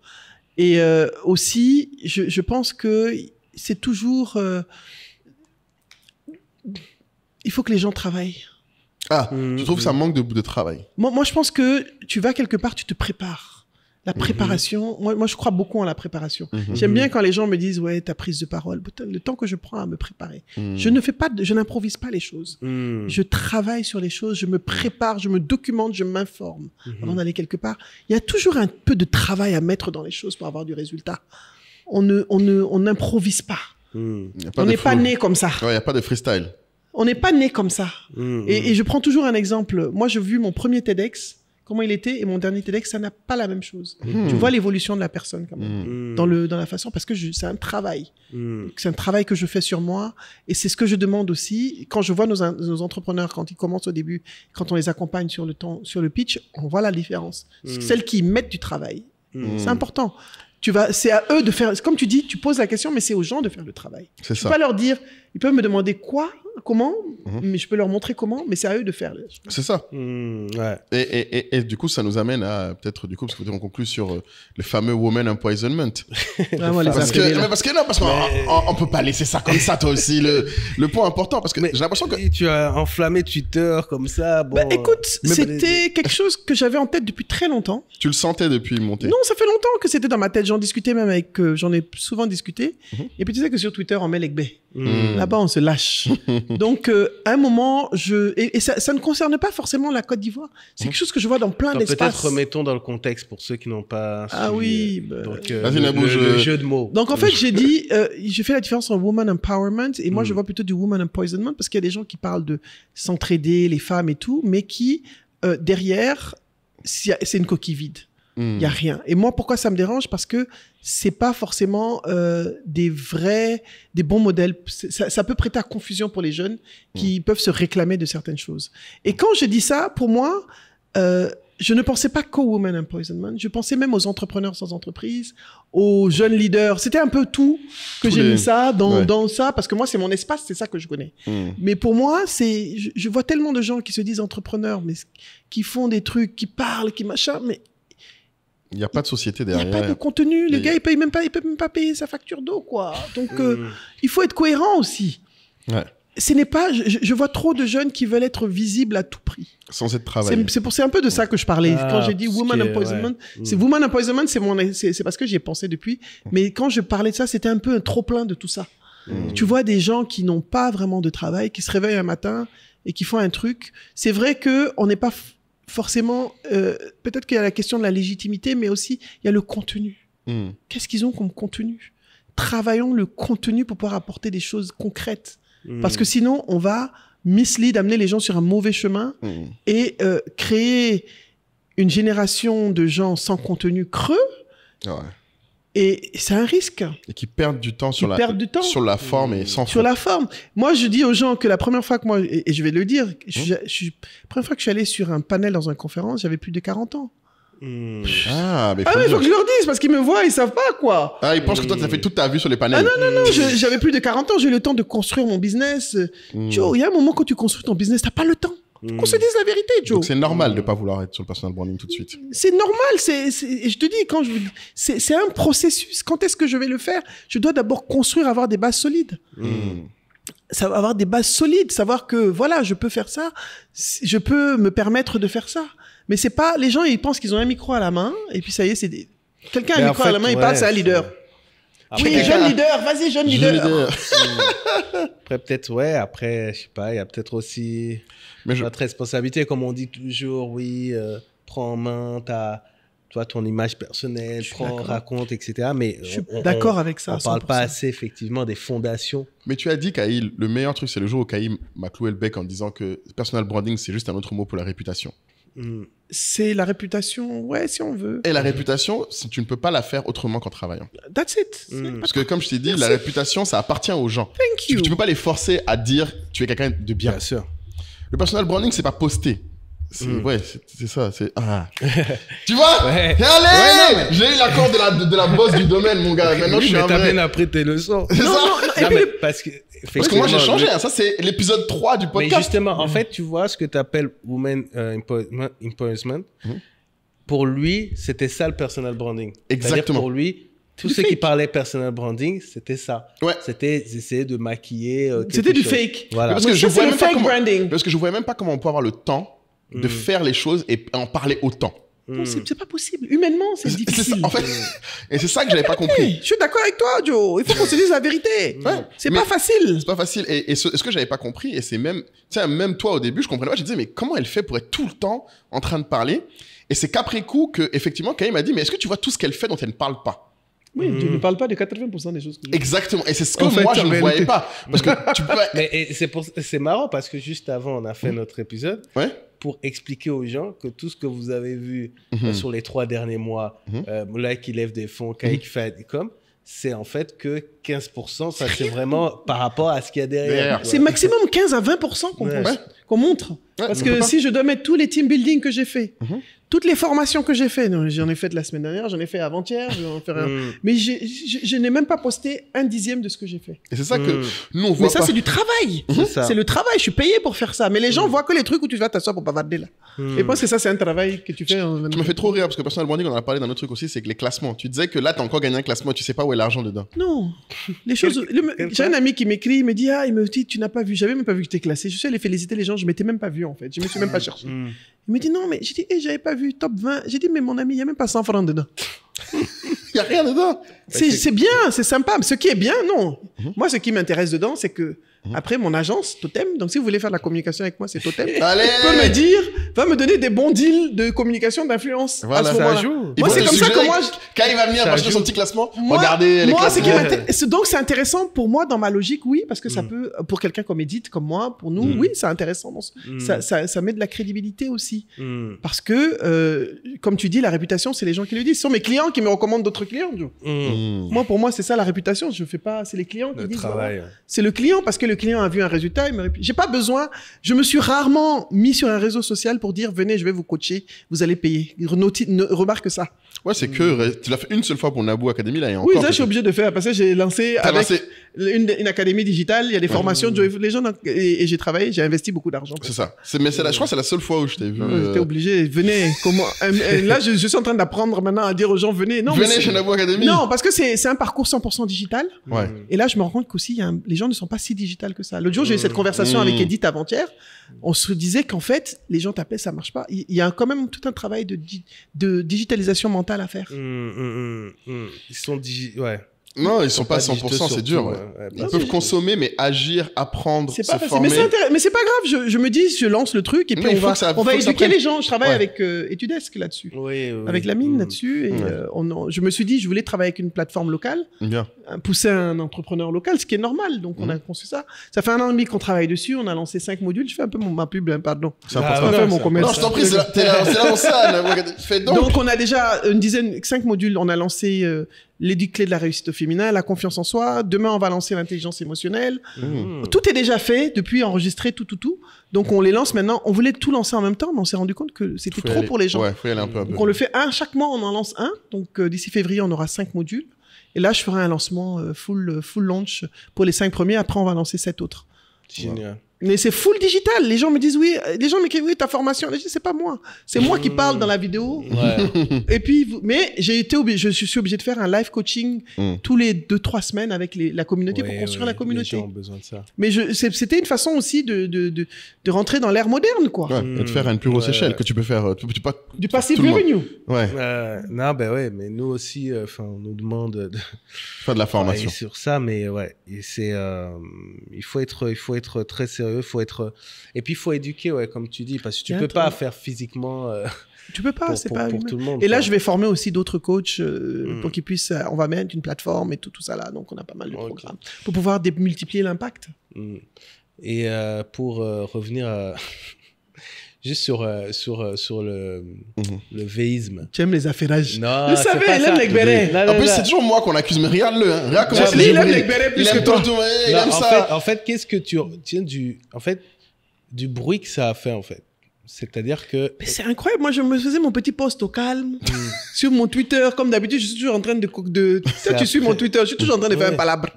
Donc, je me suis dit, pour une fois, je vais prendre le post. Non, c'est... Une de mes associées de l'incubateur, Nadine, a pris le post pour amener sur Facebook. Donc, j'étais obligé de le publier maintenant.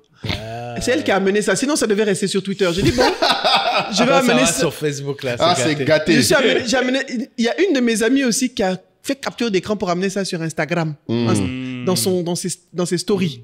Il y a donc, les gens ont pris sa story Instagram, c'est devenu une affairage. Et donc, j'ai amené ça sur LinkedIn aussi, pourquoi pas. Alors, Tant qu'à faire. tant qu'à faire. Gâteau. Et vous avez fait Cabrimo n'a pas peur de... un live. J'ai fait un space. Un space, sur Twitter. J'ai eu 5-6 000 personnes qui ont... T'imagines. Bah, écoute, je fais des spaces. Des fois, j'ai eu déjà plus de 10 000 personnes dans mes spaces.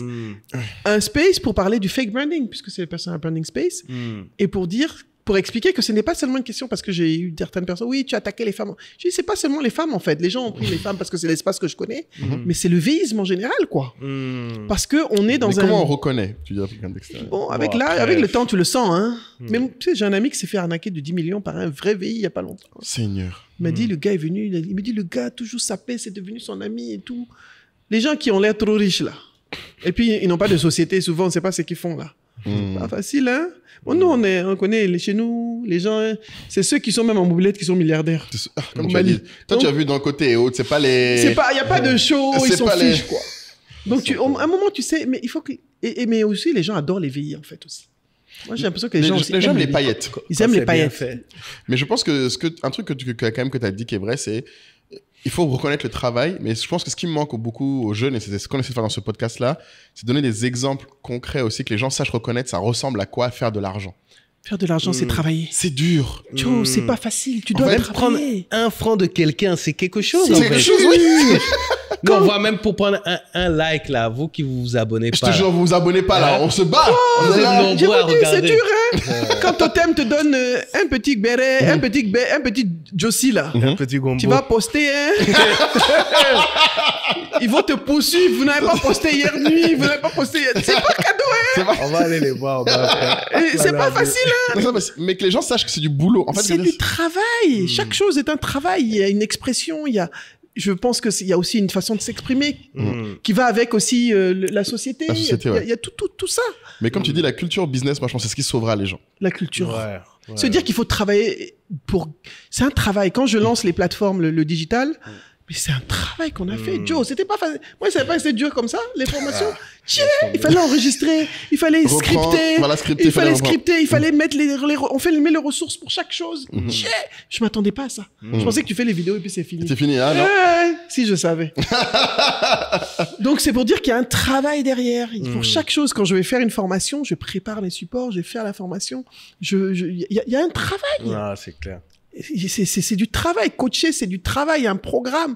C'est pas par hasard que les gens vont vous prendre. Si quelqu'un va chez Anka aujourd'hui, c'est parce qu'il sait que Anka a un track record. Ouais, voilà. Tu as de la traction, tu as fait du business, tu as quand les gens viennent chez Totem, ils savent que Totem, c'est pas comme les gens, tu parles à quelqu'un aujourd'hui, il a 4 métiers. Tu fais du marketing digital. Finissons sur les gomboïstes, tant qu'on y est. Les gens qui ont 3 gombo. métiers, là, qu'est-ce que tu en penses? Toi qui as plein de sources de revenus. Parce qu'ils veulent être comme vous. Non, mais les sources de revenus sont toujours voilà, à 20 ans. Déjà, chez moi, tout se regroupe. Tout se regroupe. Et puis, je suis investisseur parce qu'on a le CIBAN et le WIC. Donc, on investit on a investi dans une start-up, on a essayé. On essaie de voir dans quoi on peut investir. Mais Joe, On n'a pas le même âge. Je viens de loin. Merci, s'il te plaît, J'ai dis-leur. travaillé pendant des Aujourd'hui, on a années. vu, hein. Mais en fait, je pense que c'est bien que tu aies dit ça parce que les gens, je t'assure, toi, c'est un peu comme Fabrice. Les gens pensent, comme vous avez l'air d'être Fabrice, connectés. c'est mon frère. On est de la même génération. On a commencé à travailler pratiquement ensemble. Oui, mais les gens, comme tu as dit, vous êtes des Gen Z dans des corps de Gen X. Oui, donc non, ça je le connais. On est des Gen Z dans des corps de Gen X. Les gens pensent qu'ils peuvent être à leur âge comme vous. Non, alors que nous, en fait, moi, je suis une Gen Z, en fait. Parce que quand les Gen Z sont partout, je sais comme les Gen Z. J'ai découvert que j'avais 45 000 abonnés sur TikTok. J'ai dit, tiens. Oui. Tu m'as pas encore pris pour TikTok. Hein. Je fais mon atelier. Je cherche client. Voilà mon client. Je n'ai qu'un seul client. Tu mets quoi là-bas? Mais je ne sais pas. Il faut venir, on va mettre des choses. Afin de TikTok aussi, quoi. Enfin, dis d'accord, voilà. Moi, là, je t'ai dit, toi, tu nous as laissé. Moi, je continue, tu nous as laissé, toi. Ouais, non, TikTok, je vais revenir après. Non, donc c'est pour dire qu'il n'y a pas d'histoire, c'est un travail, c'est des parcours. C'est la notion de parcours que les gens n'ont pas. Ouais. On a étudié, on a étudié, on a bossé, on est tombé, on tombe encore parce qu'on est entrepreneur. Un entrepreneuriat, tous les jours, tu tombes et tous les jours, tu essaies de te lever. Des fois, il y a 0 francs sur ton compte, mais tu es riche en créances chez les clients. Mais tu sais que tu as fait le travail. Riche en créances. Franchement, Nanabu, tu as le verbe. tu as traduit ce que lui, depuis, je crois, Caïd, tu connais ça, non? Tous les 5 épisodes, Caïd, vous savez pas c'est quoi le plus. Non, ils savent pas. Vous ne savez pas, voilà. Tu sais que mes petits... Et moi, j'ai appris une chose aussi en entrepreneuriat. Mes petits clients de moins cher, là, c'est eux qui me couvrent les dépenses. En attendant que tu attendes les gros clients, tu as les moins chers là, c'est eux qui payent vite. C'est eux qui payent vite. C'est eux qui t'aident à survivre. Tu es d'accord avec moi? Ah oui. Moi, c'est comme ça que ce sont les leçons que j'ai appris en entrepreneur. Tu as les grands noms là. On va avoir leur argent. Il y a un grand nom là. J'ai fait un travail en février. Je suis allé donner une formation dans un pays pour eux. On m'a payé en août. Seigneur. C'est comme ça on vit. C'est pour ça que quand tu connais ça, que tu travailles avec des entreprises, tu ne les stresses pas pour te payer parce que tu sais qu'eux, on les a pas payés derrière. Nous, on est habitués. Donc moi, je sais que c'est comme ça que ça fonctionne. Seigneur. Quand tu travailles pour les grands, tu sais qu'un jour, tu auras ton argent et puis tu t'assois, tu attends. Oui, voilà. En tout cas, c'est ça. En fait, ta sécurité, c'est que... C'est que tu auras ça tôt ou tard. Ils finiront par payer. C'est le camp là qui est dur. Et moi, je ne peux pas vivre cette vie-là. Vous êtes des oufs. Moi, tous les mois, je suis là en train de coller mes salaires. Si je dois en plus espérer que quelqu'un de temps. Non, c'est pas facile. Hein. Seigneur. C'est pas facile. Donc, c'est ça. C'est tout un... C'est pas... Comme vous nous voyez, on est sapé là. On est sapé là. Vous savez pas ce qu'il y a derrière la sape. C'est ça. C'est dur. Mais j'encourage les gens à essayer, mais surtout à être résilient, persistant, persévérant et surtout constant et consistant. Ouais, c'est constant. Tu peux pas commencer un truc aujourd'hui, demain, tu fais un autre truc. Demain, après-demain. Après un autre business, après un autre business, après un autre truc. C'est vrai que des fois, tu as besoin de petits deals pour survivre. Je peux comprendre. Ça peut t'aider à financer un truc en attendant, mais il faut pas se disperser. Et puis, tu peux pas montrer tout ce que tu fais parce que des fois, sinon, si tu as une image qui est incohérente aussi, c'est pas forcément... La cohérence, il faut être cohérent et congruent. Ouais. La congruence, c'est-à-dire être en accord avec ce qu'on dit, ce qu'on fait. Comment? Voilà, la fameuse congruence. C'était quand on avait fait l'épisode avec Asalfo. Ouais. Il parlait beaucoup de congruence. Oui, la congruence est importante. Non, j'adore Asalfo. Lui, c'est quelqu'un que j'aime. On a une tradition en fin de chaque épisode. Vous donnez l'argent? J'avoue. Ouais, ça va venir. Si vous voulez sponsoriser le podcast, là, si vous voulez sponsoriser, hein, parce que nous, on va pas dire votre nom cadeau ici. C'est ça. Non, c'est ça. On cache les bouteilles, on cache toutes les marques. Si vous voulez que Nabou vienne et que vous soyez sponsorisé, si vous voulez que Gabou gagne de l'argent, il faut l'écrire en commentaire. Venez la sponsoriser. Sponsoriser. Donc, on donne un mot qui reflète un peu notre conversation et puis les gens qui commentent, ils doivent utiliser ce mot dans leurs commentaires.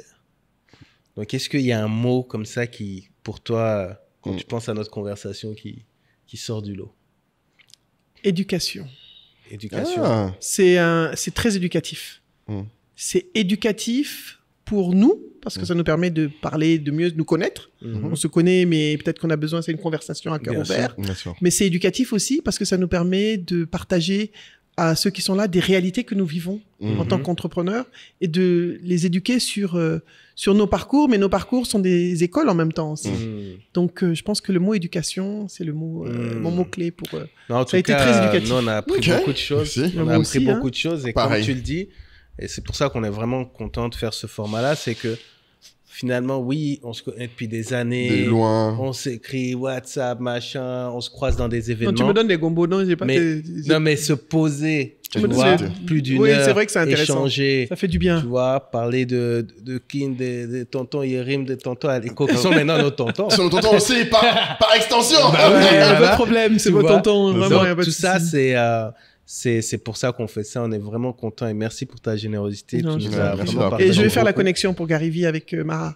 Hey. Ah, vous avez entendu? Vous avez entendu Mara hein? Bouenlane, Donc, je vais la sous vos contacter. yeux, sous vos yeux. La C'est-à-dire, naissance. Sous vos yeux. À Inch'Allah, l'épisode que 1, on Dieu- vous avait dit. Alors, Et je savais pas. J'ai vu Volume. par hasard qu'elle travaillait là-bas. comme tu dis, Volume. volume, la quantité, c'est ça qu'on a fait. Voilà.